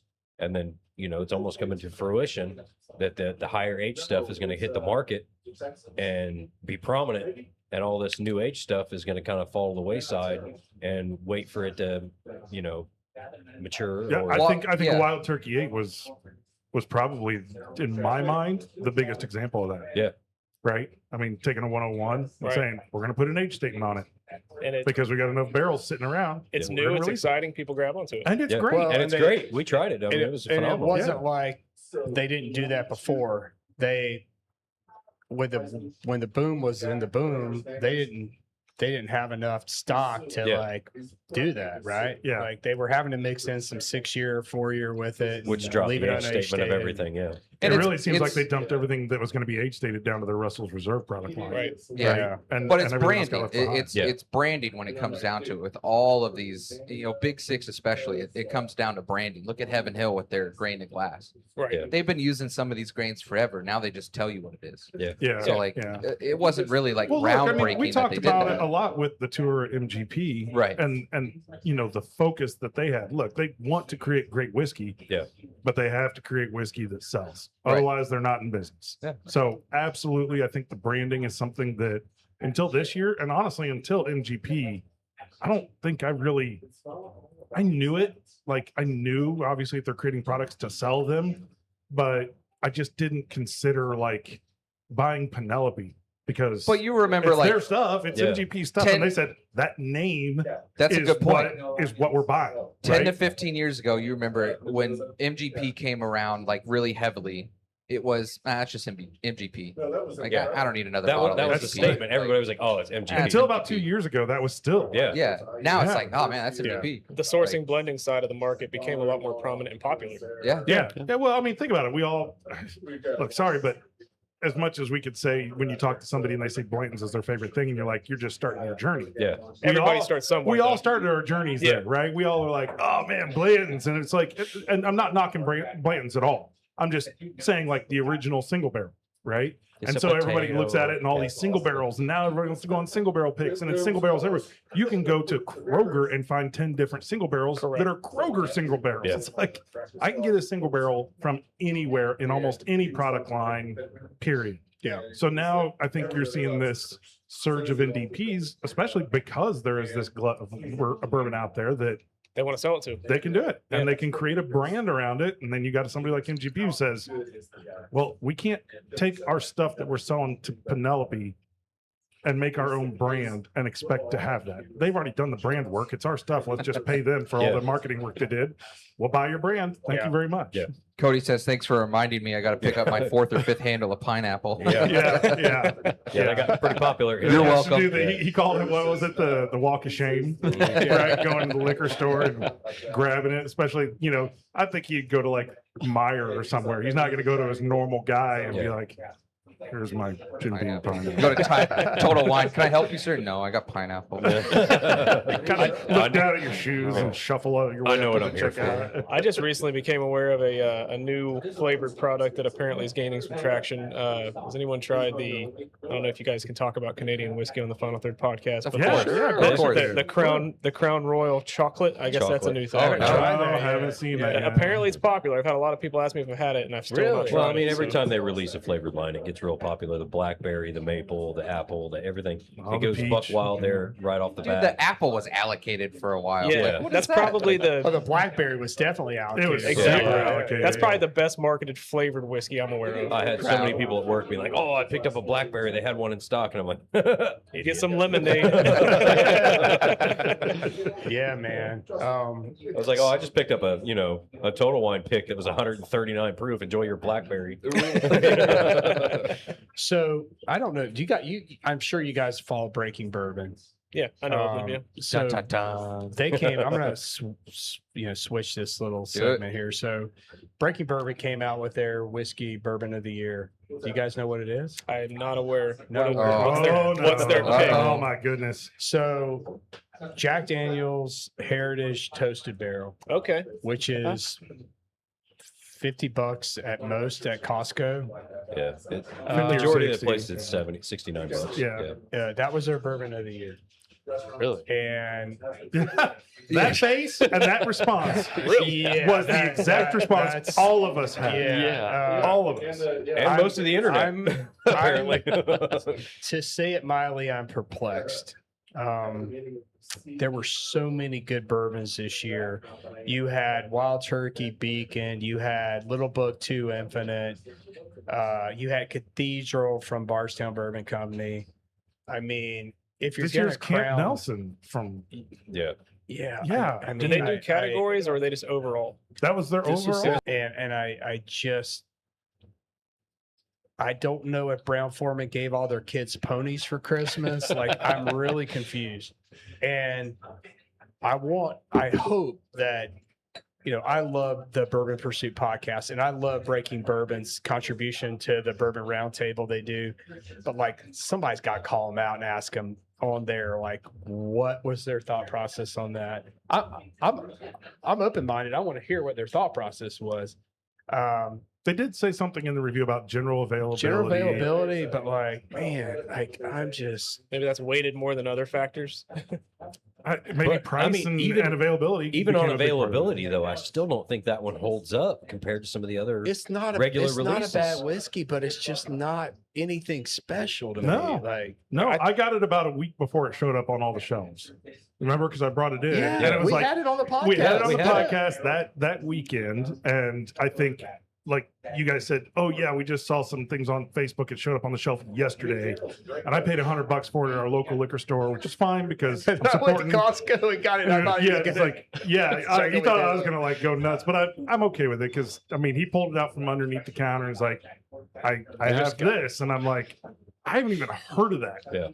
How much? I'm expecting it to be some 150, 180. He's like $99. I'm like, reasonable. Let's give it a all shot. things. I'm gonna give it a shot. And then 5 days later or whatever, I'm finding out. Yep, it just hit the shelves at $70. And well, that sucks. But we tried it and we were like, yeah, this is great whiskey. It's totally crushable. Well, I It's fine. And not to be biased, but the Jack Daniels pick that was done here, The rye the rye, is was yeah. way better. way better. I mean, also rye versus bourbon, but still, it doesn't. I mean, in terms of a quality whiskey, yeah, 100%. So, I mean, But again, it's all subjective. What we say, obviously, like Scott said in the beginning, We don't rate on a scale. Right. We don't follow the same standards that everyone else does. I'm sure they have some sort of scale that they follow. I feel Take like it, take our it for what it scale- is. I feel like our scale is the enlightened version of the Chris Gordon scale. It's good. It's good. Yeah, Chris Gordon is it's good, it's great. That sucks. Good. And once And again, we're like, it's good because of 50 different notes that we got, Yeah. mouthfeel, all these other descriptors. But we're really not. We don't rate it. We don't have any systems that we do. We're not like getting together and collaborating on it. No, we just get together and talk Well, about it. we had the Heaven Hill 90th anniversary last weekend man. on the Okay. podcast. Which to me right now, That would be one right number there one. is- I mean, that's That's up definitely there. a front I've not runner. tried it, but- that has to be a front. So we talked about that as well a little bit as, that specific Heaven Hill bottle was something that they took and they put their best products into this one thing. Yeah. And that's what they want to represent their brand. And that's what it should be. Yeah. that's every- what a representation should That's be. what a representation of your brand should be, is when you put everything into one specific special release bottle and you say, this is the best we could do. I can't bash bourbon, the one bourbon on every single show. You got to stop saying this stuff. Look, I'll just leave it at that. You brought it up. I didn't bring that up. No, you were the one that said it represents Look. the brand. Yeah. Hey, You said that. I didn't say anything about celebrating anyone's birthday. But Well, just again, the views and opinions expressed on this program are not those of the speakers and don't necessarily represent the positions and entities they represent. it's the program. I don't know if you guys have created ever, that, if you by the ever way. listen to the show very much, but Yeah. I am not a birthday Birthday bourbon fan. so. Me either. Okay. I agreed with everything you said about that on that Oh. episode. Actually, Well, thank you. yeah, it just Yeah. it never really impressed me. It doesn't represent Old Forester. Right. Yeah. I'd rather take presidential from them and be like, oh, that's so much better. We're gonna have I hope you guys can stick around after the show because we do a special segment for our members, final third members, lounge Yes, members. please. And we're gonna have this Old Forester single barrel that Will picked up for me. It's a little hot, but it's a great example of just a good Old Forester single barrel. Yeah. Right.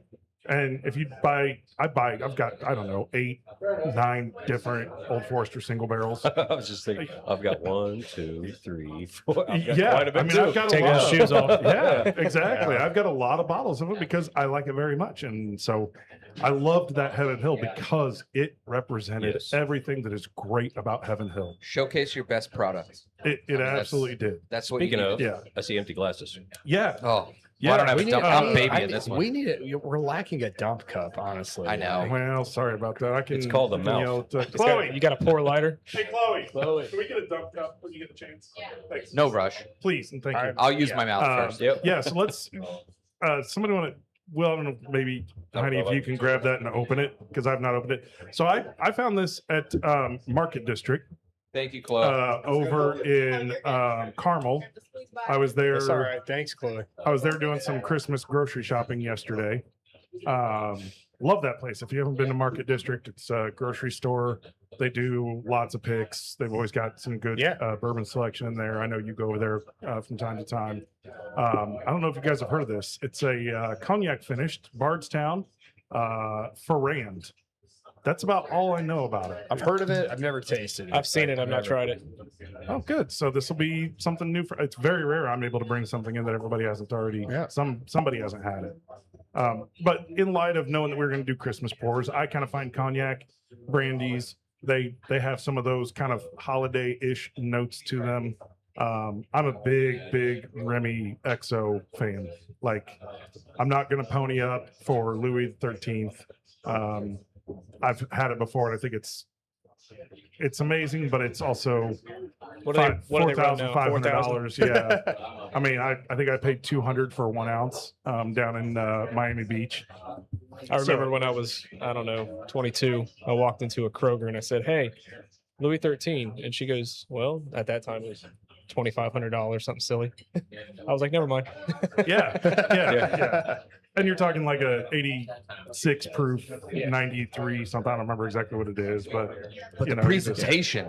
We have a local liquor store downtown called Brill Inn, and they did their right to buy allocated event last week, and they had Weller Millennium for $7,500. Ooh, what a steal. How many did you buy? MSRP.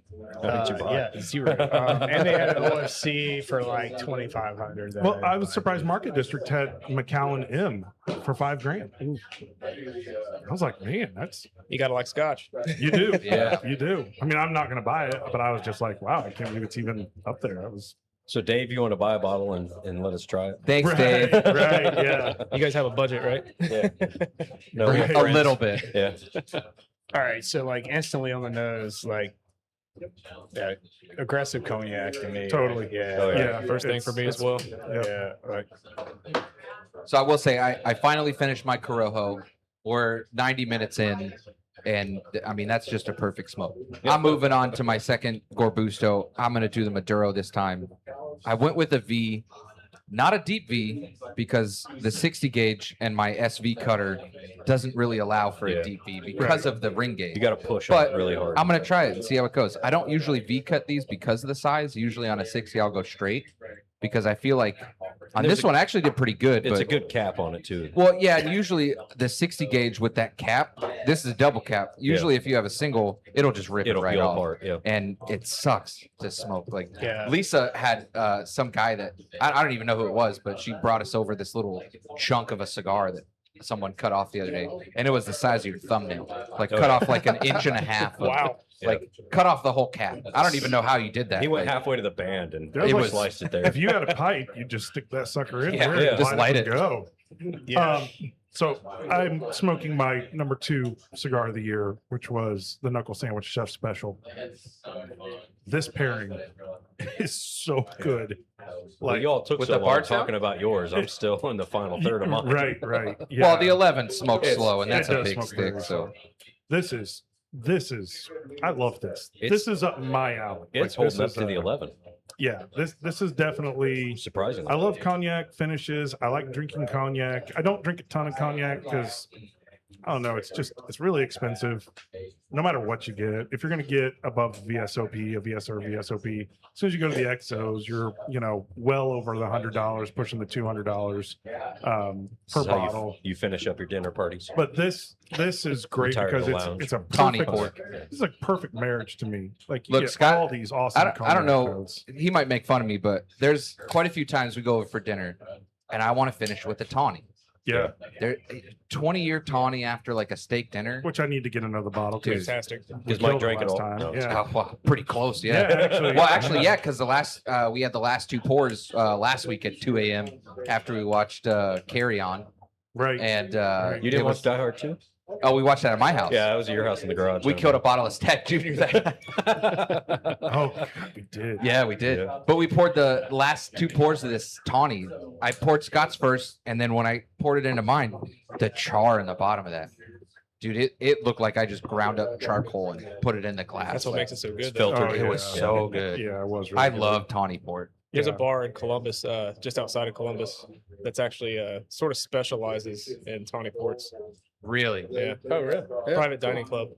Yeah, pull your What's- mic closer what's so it called? people can hear you. It's actually a private dining club. you It's called Aubergine. Okay. But the owner's a pretty heavy collector of tawny ports. Well, Love that. just speaking about Columbus in general, like, oh God, my Everything daughter's is great about Columbus except for that stupid school that's there. Which my Columbus are we talking my about? daughter's in grad school there. I'm a Buckeye dad now. Let's go For Crew. better or worse. But I will say, like, the short north, man, Columbus has done it right. Like, that's how you make a destination place. Like, it's a place where locals can hang. It's a place where tourists can come. Like, it's really cool. And I just love, I feel like Indy's lacking that. Like, they just haven't pieced it together the way that Columbus has. Sort of And a social tourism district. I love that area. I mean, I know you guys are a little further out in Marysville, but like, I know you go down there and hang out some, I'm sure. And like, I just think that whole area is great. Yeah, I feel like downtown Indy is becoming like post COVID because that just knocked everything down. All the kind of social stuff that we went through Yeah, and some The riots, bar and restaurant things, scene. and everything kind of died there. But Circle Center Mall. but I think it's I think downtown Indianapolis has made a huge comeback, which is great. But I really feel like it's a tourist place. Except for Like basketball. I whatever. feel like except for the sports where you go down, for the most part, it's conference town. Like Indianapolis has become just Well, and you it's got the been big, for a the long Big time. Ten headquarters Big is Ten, here, yeah. so like The they're always NCAA going to have headquarters something is going there. on here. NCAA, Yeah. Yeah. Shout out Purdue for smacking the crap out of Auburn. There you yesterday. go. That was Yeah. a great game. Yeah, I mean, you got the convention center is enormous in Indy. You got Well, they just have the PRI the show there. FFA. Yeah. You got the firefighters come into town and take over. So I feel like downtown Indy, other than sports, like I don't go to downtown to hang out.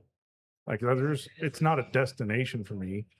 Maybe for a birthday party or something, right? Go down and hot bars or whatever. Yeah. But I'm more gonna hang out northeast. If I didn't work there, I wouldn't go downtown ever. Yeah. For me, Yeah. it's always downtown for me, and Indy's always centered around sports. So if I'm going Always, down yeah. or a concert, right? That's one of the two things. So if I'm going to a Colts game, we've got our ritual where we're going to go and hang.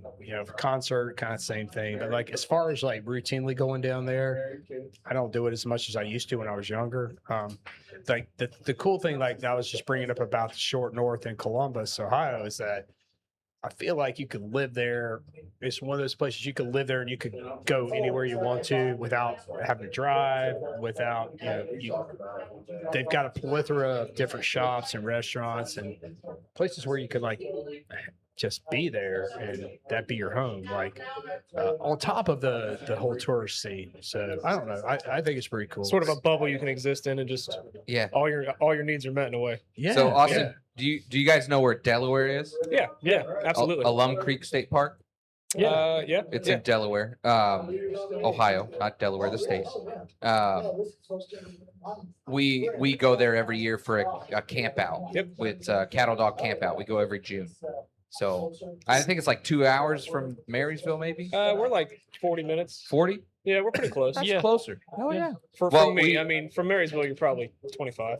Yeah, I'm about 25 minutes away. Sweet. We'll have to get your number. We'll have to hang out. 'cause Okay. Yeah. Absolutely. We take our dogs. It's like 30 to 40 cattle dogs, and we all get together at these campsites and hang out. And we rent a trailer, and we spend Thursday to Sunday there. And Nick, do we just hang out, man. do we name drop OPA? If Yeah. you guys don't know about OPA, you should. Opa. So you're in Delaware. Okay. OPA, arguably probably one of the best, biggest selection whiskey bars in the state of Ohio. Yeah, last count, they just moved buildings. Last count was over 5,000 different bottles of whiskey. Oh, man. Wow. Yeah. And that's Yeah. whiskey. That's So not this is like bourbon. watch World Hill. That's what I was Yeah, thinking. Was right. Watch Yeah, Hill. yeah, It is like- a whiskey destination in Ohio for sure. Yeah. Okay. Yeah. Road trip. So when Come you're on. there, absolutely give us a call. I'll We'll just meet pick you all one, up. damn It's it. from the Could've state gone park. over You're there. probably less than 10 minutes Oh, sweet. Okay. from OPA. Sort of Mediterranean Greek style dining, and then all the whiskey you could ever want. Do they allow cattle you- dogs? First of all, I gotta say you if it's Greek style, then you're just totally pronouncing that wrong. Yeah. Opa. I need more Opa. energy. Yeah, Yeah. it's like that was the worst Greek I've ever heard in my Yeah. entire He's life. over here like, Hey, it's a Opa. So Can I name drop Opa? I'm thinking like Opa. It's like one of So those- does it stand for something? this is the acronym. Like, well, it's like one of those places you would never think. Like we have a local place here in Pendleton, Mexican restaurant. Oh yeah, Shut up. Hacienda. Yeah. Hacienda. They have amazing allocated bottles that you go in and try. You guys that killed are the stag very there fairly lately, didn't you? priced, We did. right? Really? Yeah. And you incredibly never fair. know. Yeah, you wouldn't think. Yeah. Last week we killed their 2025 George T. Stag bottle. I mean, this is a Mexican joint that has like their average price is like $11.50 for a dish, right? It's Yeah. it's A $12 regular margarita. everyday Mexican joint that you would go to, and then he's got Thomas H. Handy and George T. Stagg up there. On the bar. a man of class. He just what's Yes. that? Yeah, Yeah. yeah. He just got his bottles of. He was like, I finally got like Merry Christmas to me. I got Old Rip 10 and 12-year Lot B. At a And Mexican I'm like, restaurant. at the Mexican restaurant. Yeah. He's selling Eagle Rare, Blanton's Gold. Small He's, batch he's Taylor. doing 2 Blanton's barrel picks next year. I'll take the empanadas and the George T. Stagg. Exactly. Yeah. That's his order. That's, pretty close. Yeah. What was it last year? He got Elmer T. Lee in, Yeah. and it was charging like $10 a pour. Yeah. I was like, well, I'm gonna pay $10 for that, but after this pour, You should You should raise that price. it needs to be 20. Yeah. So yeah, Antonio's a super great dude. Now he's got- Antonio's like, now he's no, got no, no, no. bottles. I want people to buy it. Yeah. He has bottles, not bottles. Oh, I know. Bottles of I know. Elmer Teely that he's selling because he has a carryout license. He has a carryout so- license, so you can buy bottles. Yeah. It's Really? ridiculous. Yeah. See, that's Yeah. another thing that's different about Indiana versus Ohio. That's not something that can take place where we're from. Right. If it's a Yeah. restaurant, you have to. It's separate licensing, totally different business. Yeah. That's Yep. crazy. Yeah. But the great thing is you get it SRP. Yeah. Yeah. Which is Yeah. nice. When you Well, can find it. Right. Yeah. When you Yeah. can. Yeah. So if he has it, he'll sell it. So I just want to mention this is I would say this is my top 5, Hot but cake. this is my 5th. This Black is Friday. no, HVC Celestial number Celestial one. number one. Great everyday smoke. That was the one you added to the list because Rob actually I- forgot to add that. I one. added it, Yeah. because I knew it was in my top. Yeah. Yeah. So, I don't remember. Was that a release this year, or you just started carrying it here? I think that was this year's. That's I can't honestly don't remember. know, man. Yeah, I don't remember if yeah, it was a release. Or I you don't just want to started. say it is or isn't. I'm not sure. Yeah. All right. Do we want to take a break and then we'll come back for some sports? Oh yeah, I guess. Some what? Some sports. Yeah, we'll do that and then we'll knock that out and then we'll wrap it up here. Yeah. All right. Here we go. Calling all dog lovers, say hello to Spencer Lee's, offering freeze-dried pet treats crafted with care and bursting with flavor. Spencer Lee's treats are the ultimate reward for your four-legged friend. Made from single ingredients and freeze-dried to perfection, these treats are packed with all the goodness your pup craves. Be sure to visit Spencer Lee's on Facebook or Instagram for updates and website information. Please. Thanks, Spencer Lee's. Appreciate you as always. Yeah, heck yeah. If you need some stuff, stop by Metazoa downtown. Yep. Or here at Final Third Or here, Cigar and yeah. Whiskey Lounge. We've got treats, we've got leashes. Dog Just, treats. you know, Yeah. just buy stuff. So I want to talk a little sports real quick. do it. And I'm going to start with hockey because this will be real quick. It's more of just an informational thing. The ECHL, for those that are not aware, the ECHL is kind of like a AA hockey league. You have like the ECHL, Whale and the shit all the SPHL, right? Whale shit all the same. Most of them are affiliated with an AHL team that's then affiliated with the NHL. The players are likely to go on strike this week. Woo! Yeah. So they're in a contract negotiation. Those players make on average like $500 a week. Yeah. And it is a full-time job. So it's pretty brutal. They do get like housing allocations, some other things. So, I mean, it's not completely Movie gift that, cards. But they've been talking about some of the things is they can't have NIL. Per their collective bargaining, they are not allowed to use their name to make any kind of money. Profit sharing. So the teams will do probably about a third of the games will have a special whatever night, right? Wizard night Yeah. or Star Wars night or whatever, and they do these jerseys that are one-time wear, right? So they have their name on it, and the players have to sign the jerseys, and then the teams get to auction them. And the way they say it is the proceeds go to charity. Well, However- what's coming out is that's like 8 to 10%. Yeah. It's just a racket, man. Yeah, it's a total racket, and some of these jerseys are going for $2,000, $3,000, $4,000. Yeah, kind of crazy, Every Yeah. time. right? Yeah. Yeah, depending on the game that they had, or you don't. I mean, you only get 3 or 4 players that ever end up in the ECHL going to the NHL. But of course, if you have like this awesome game that you were there, you saw them, you buy their jersey, and suddenly they're in the NHL, and you can be like, "Hey, I got this guy's jersey from when he was Signed playing." jersey from Now when he you was got in something EHL. Yeah, which is something special. I don't think most people are doing it because of that. They're doing it Yeah. because it's important to them, their fans, but the players get none of that money. Yeah. So just keep an eye out if you're an Indy Fuel fan. I don't think Columbus has an ECHL team because you've got the Blue Jackets there. Yeah. But I know like Toledo. Toledo has a massive. They are the number one every year in the ECHL, the Walleye in attendance. I mean, they average like 12,000 people a game. They sell out pretty much every single game, and those guys just don't get anything. It's pretty rough. So keep an eye out that's going to take place. It should be interesting to see how that goes down with those folks. And along with the CBAs, as always, anything I say is not insider information. It's public knowledge. You can find on Google, Facebook, or any social media. The WNBA is also 98% likely to go to strike and not have a season this year. Oh wow. Yeah, so do with that what you will. But Yep. There is a lot of controversy with this because they don't make $500 a week. They make much more than that. But also, I make more than Caitlin Clark's rookie contract. Also, do with that what you will. Yeah. So that sucks Well, for suit me up, and Mike. her. Yeah, well, I can't shoot a ball. I tried. It's not very good. Yeah, you got like Wilson plastered to your chest from Caitlin Yeah, Clark. from Yeah, I was right? gonna say, pass. Throwing a ball. Look what Jesus happened to Christ. dodgeball. Yeah. Oh my God. Can't even get an Ocho contract at this point. So, but the most recent offering for their CBA was, I can't remember what it was specifically. It was, I think it was $1 million minimum, up to 1.5 for max contracts, and then 500 for rookie deals, plus profit sharing, I believe. I think what they're going for is housing as well, because NBA, let's take 10 days for instance. A 10-day contract, let's use Mac McClung as an example because I know what he made. It's like $224,000 for a 10-day contract plus housing and any profit sharing for his NIL. Yeah. I think that's what they're looking for. They want anything that uses their NIL as well as team housing. It's tough. I mean, look at the G League. These players are not on these teams for 10 to 40 days. Like, it's kind of an anomaly. One, that the Mad Ants have had their coach for 4 years is kind of crazy.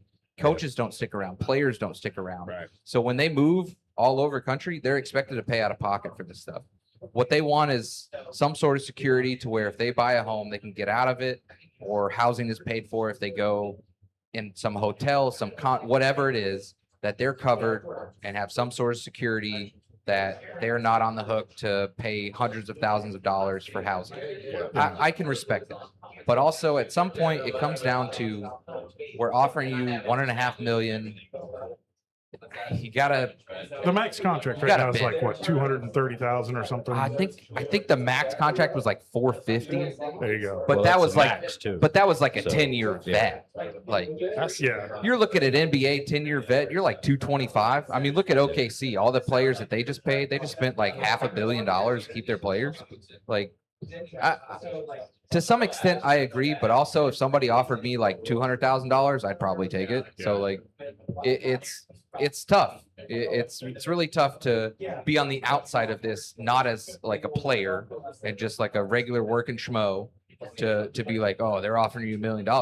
I'm sure there's more to it. Look, sorry, but the best single line I've ever heard from a worker in a CBA issue has got to be Patrick Ewing.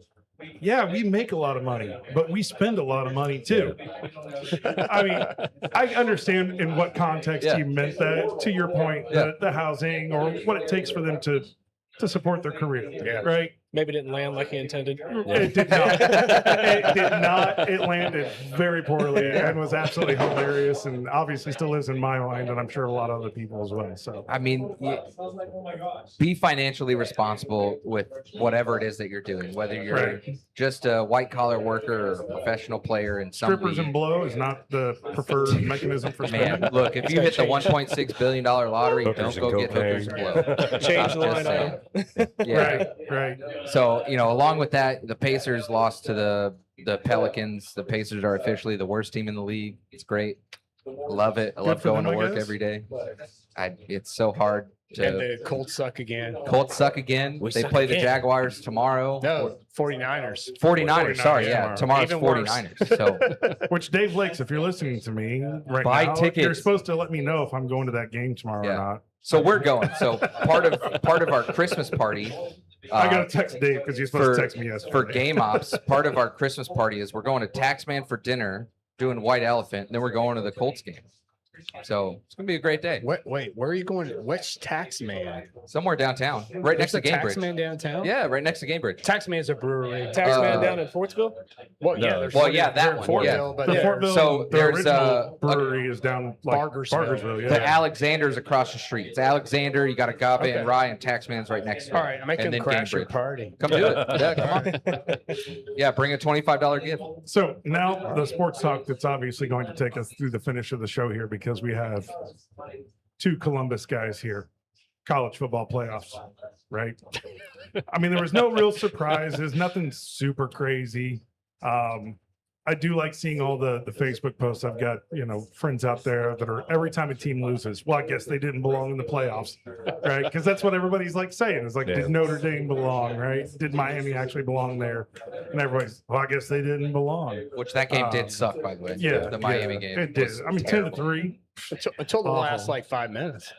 Sucked. It was fun. Yeah, 5 minutes of It of all fun. sucked. But yeah, so we got IU that's going to play Alabama.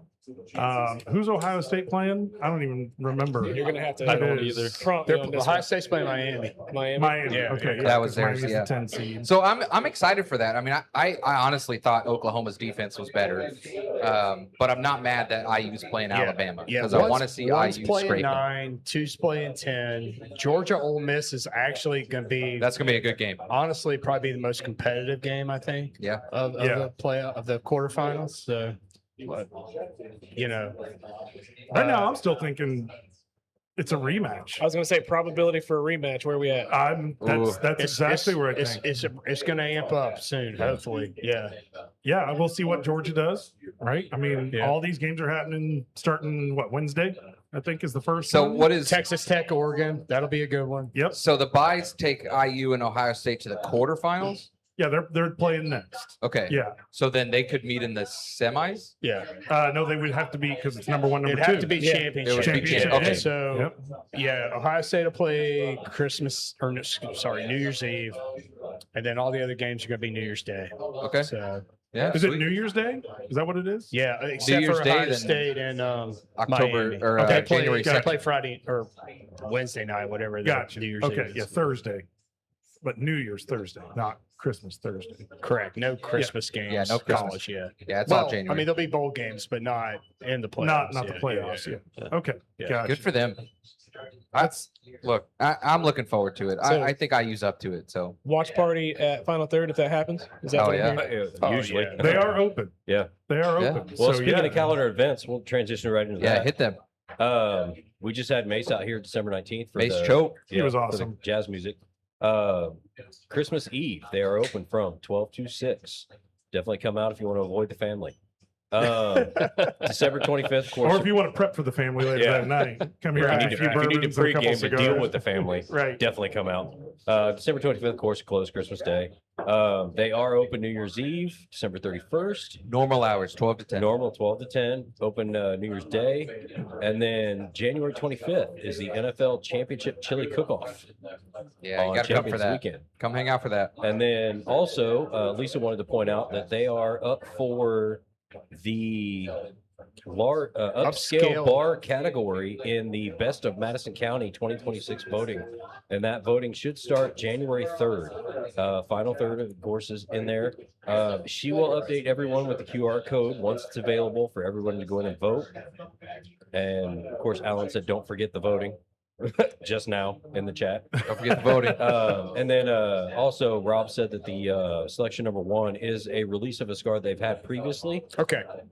So they have had it before, but they Yeah. re-released it. Right. So, So it so wasn't a new technically it rele- was yeah. It's a it fair was selection. back fair out selection. for this year, but it was something that they already had. Well, last week we talked about, whether or not we should include those things that that pineapple? were new to the lounge for I love 2025. that. So Go ahead, She just Lisa. said, go Celestial. ahead, do it. One more special pour. Yeah, Oh, there you There go. it look is. at there. And we do have a regular pour after this. I don't know if you Yeah. want to wait on that. And let's have wait. this Yeah, first. let's wait. Yeah, Let's thank let's you. tidy this up. Keep that off to the side. Let's pour this one real quick. Oh, I Will thought brought you this. were done. No, we're just about done. We got one more little pour here we're gonna do, and then Yeah, we'll hit this last pour real quick and that then we'll finish. pineapple will be a palate wrecker for you. We got 10 minutes or so. So I saw this on the table when I walked in. Well, I appreciate you sharing. Oh, yeah, man. Yeah, that's what we do here. That's, we- When we went to, you got this at Bardstown KBF party, right? I did. Yeah. You're right. You were a few ahead of me in line, and Yeah. just enough that you beat me to it. Oh, last well, you know what? Ari and I went in the morning. Yeah. We went in before we even went to the event. Okay. I mean, okay. before we went to After KBF. party. Yeah. Yeah. last little sports news. We'll hit some basketball. We got Noblesville Boom playing today at 5 p.m. against the Warriors Golden State G League team. And the Noblesville Boom opened up the regular season, which is now the winter showcase with a win. So we are officially undefeated for the year. whatever. And we'll also say at the Arena Innovation Mile, The Arena January Innovation 10th. Mile. January Yeah. 10th. Don't forget, I love the 90s. Yeah, Use the promo code Too Cold. Cold, 2 COLD. love it. It's going to be Vanilla Ice, Young MC, Buy freaking tickets. Loke. CNC Music Factory, Tone Loke, Do you guys want to go? Rob Bass. Vanilla Ice. Yeah, do you Yeah, guys, dude. legitimately. Do you guys want to Yeah. go? I have 8 What's- extra tickets. What's the date? January 10th. It's a Saturday, right? I'll get Yes. back with Will by tomorrow. Okay. We have extra tickets. right, I So like if you guys want to go, we're sitting I like will floor recommend side. all of us. We all have our 90s gear. Yes. So we Okay. went out and got outfits. So I need to get like the zip off pants and stuff. Whatever, man. The shorts. So I went stonewashed jeans. I've got like a button down, kind of the old Charlotte Hornets colors. I may be I talking got about. I got a like a Back to the Future style vest. I got the white Puma. I got the right there. Converse. Oh, I got went- the high top Converse. I went straight forget tracksuit. high tops back in the 90s. yeah. Those suckers were high. Yeah. Okay, they were That- not like high tops. Now it's like They were shin like, boots. it's like 2 Pumas, inches. that- No, these are like 5 inches Just up above my- the ankle. Yeah. Yeah. Shin boots. Yeah, I got a Fila tracksuit with some white Filas. The shirt, I had to go original. Went with the 1990s version of the Dare shirt. Yeah. So it's a black and red Dare shirt. Where do you find a Yeah. Dare shirt now? Macari. They're telling us all not to smoke weed. Yeah, eBay. What's everybody doing now? Smoking weed. Yeah. eBay. eBay is a mother.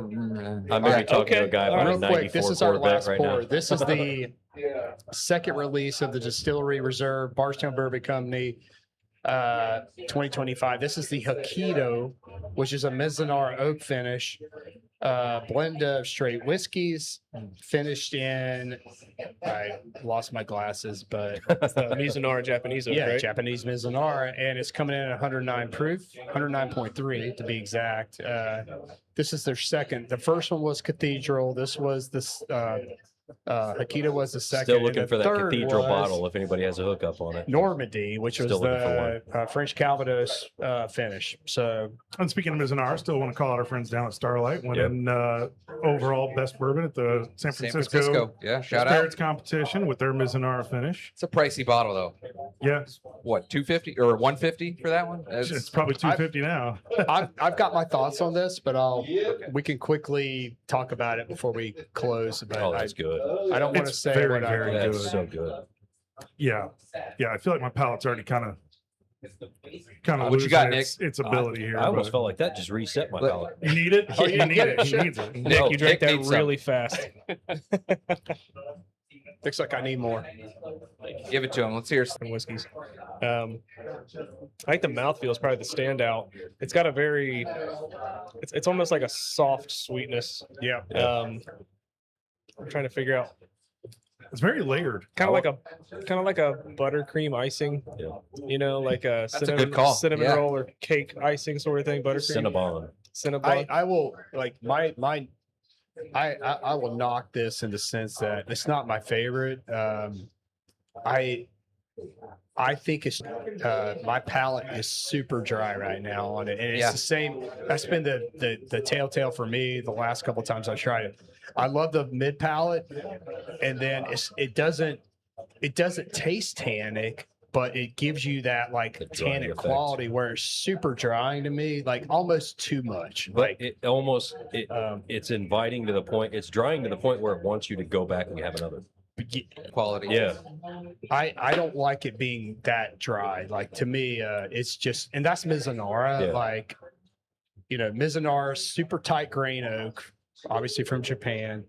You're going to pull a lot of tannins from it if you're not careful with it. Yeah. Like, kind of like, even like, not even as much as French oak. Like this is more, and I appreciate it. I really think it tastes good. I just don't like the finish. The finish So- to me is kind of a not. Should great. we elaborate? Sorry, go ahead. Weird thought. I think you said Cinnabon. Similar. Yeah. You said creamy. Yeah, like the icing you would put on Yeah. a cinnamon Yeah. roll. Yeah. So super weird. Have you ever like eaten like a raw cinnamon roll?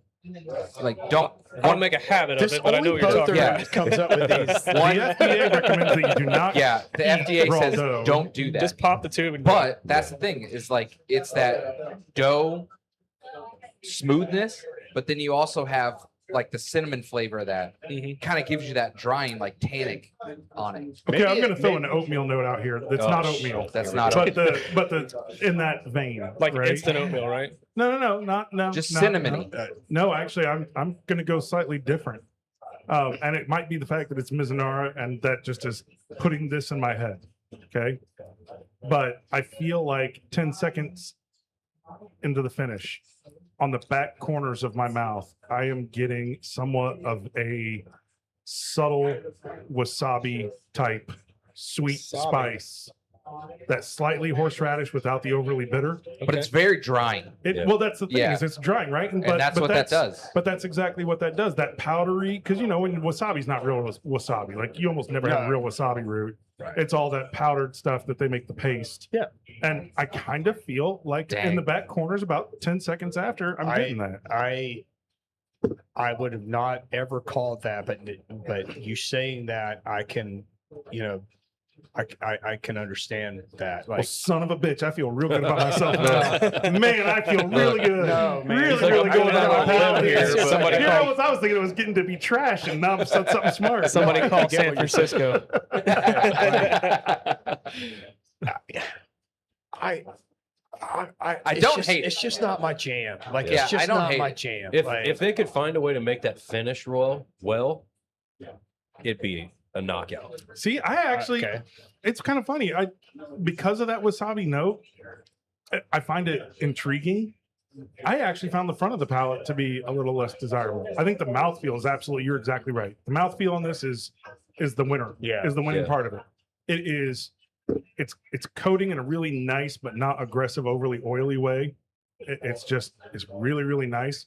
But I don't like the finish at 3 seconds, but at 10 seconds, that tail end, Okay. I kind of dig that. Okay. I think cool. we'd align fairly well palate wise because I tend to favor less common, bolder profiles on whiskey than your average drinker might. Yeah. Yeah. If it's something you haven't had, you're like, oh, That's why I That's- like that Bella Bedford I mentioned earlier because it stands out. It's It's different. just different. I'll have to Yeah. find that. Nick, what do you think?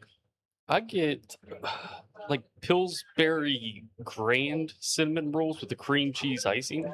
I get that on the finish, even 20 seconds after. Oh, you get no. Yeah, I like that. It's very sweet cream cheese icing. I mean, and Cool. with cinnamon too. I mean, Yeah, I think I'm getting colored by the cigar maybe. Yeah. because I just took a big puff off of this in retro. I think that's Color me dumb. I think that's contributing to that wasabi note, the pepper that comes from, and this is a chef special, so it's a very, very pepper forward cigar. I think it's probably contributing.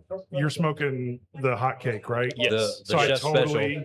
I The totally chef get that. special does add a peppery note to it. Yeah, I think that's Yeah. what's kind of contributing a little bit of that to my palate versus what you're having, which is the Pillsbury. That's an awesome call out. All right, I got a pee, so we got to finish this. Yeah, let's wrap it up. We're gonna wrap this up so we can we get knew into. we were going to go a little bit long today. yeah. It's a good Christmas show. Yep. Hope everybody has a fantastic holiday. Enjoy your time with your family. Make sure Watch to come Die Hard. in and watch Die Hard, the best Christmas movie there is. We're not going to have any arguments here about that, right? No. Absolutely a Christmas movie. Thank you very much. Appreciate that. Turn the sound on. Computer Which- sound. the computer sound. Yeah, I'm playing a song here. Yeah. We're rolling, dude. I'm playing a I got song. nothing here. There's You're, no you're signal. full of shit. You changed something. I didn't I will change offer- anything. It's a Let's whole play it. new setup here. So we've been working out the Let's kinks. play it. We'll Play get it back. something- Well, 2026 is our year. Oh yeah. 2026, the year we shoot for 1,000. Yeah. All brand new equipment. So Whatever. Yeah. We'll see. Shooting for Austin, 1,000. social media. Where can they find you? So if you're on Instagram, it's just my name at Austin Mabry. Same on Facebook. However, my group, we spoke about this on the way over. Bourbon Collective. It is private. If you're connected with me, I can connect you with the group. Keep it that way intentionally to kind of keep everybody close knit. Cool. That's me in a nutshell. All right, Breeden. Hey, you can find me at Cocky Wolverine. Find me at Scotty D Smokes. You can find me at both the Visual Spencer Lee's, and don't forget to follow the Final Third podcast. And for Alan, all things Big Al. Yep. Yeah. Moto Photo Will on Instagram. Nick, you got social. Yep. What we got? Yep. Just Nick Osterhout, Facebook, social, or Instagram. Love it. Right Tune on. in next week when we do Whiskey of the Year, Bourbon of the Year, Okay. Riot Probably of the Year. won't be I don't Jack know. Daniels. Whatever. It will not be Jack Daniels. All right. Yeah. It'll be the Thanks, final. all. Cheers. Cheers, everyone.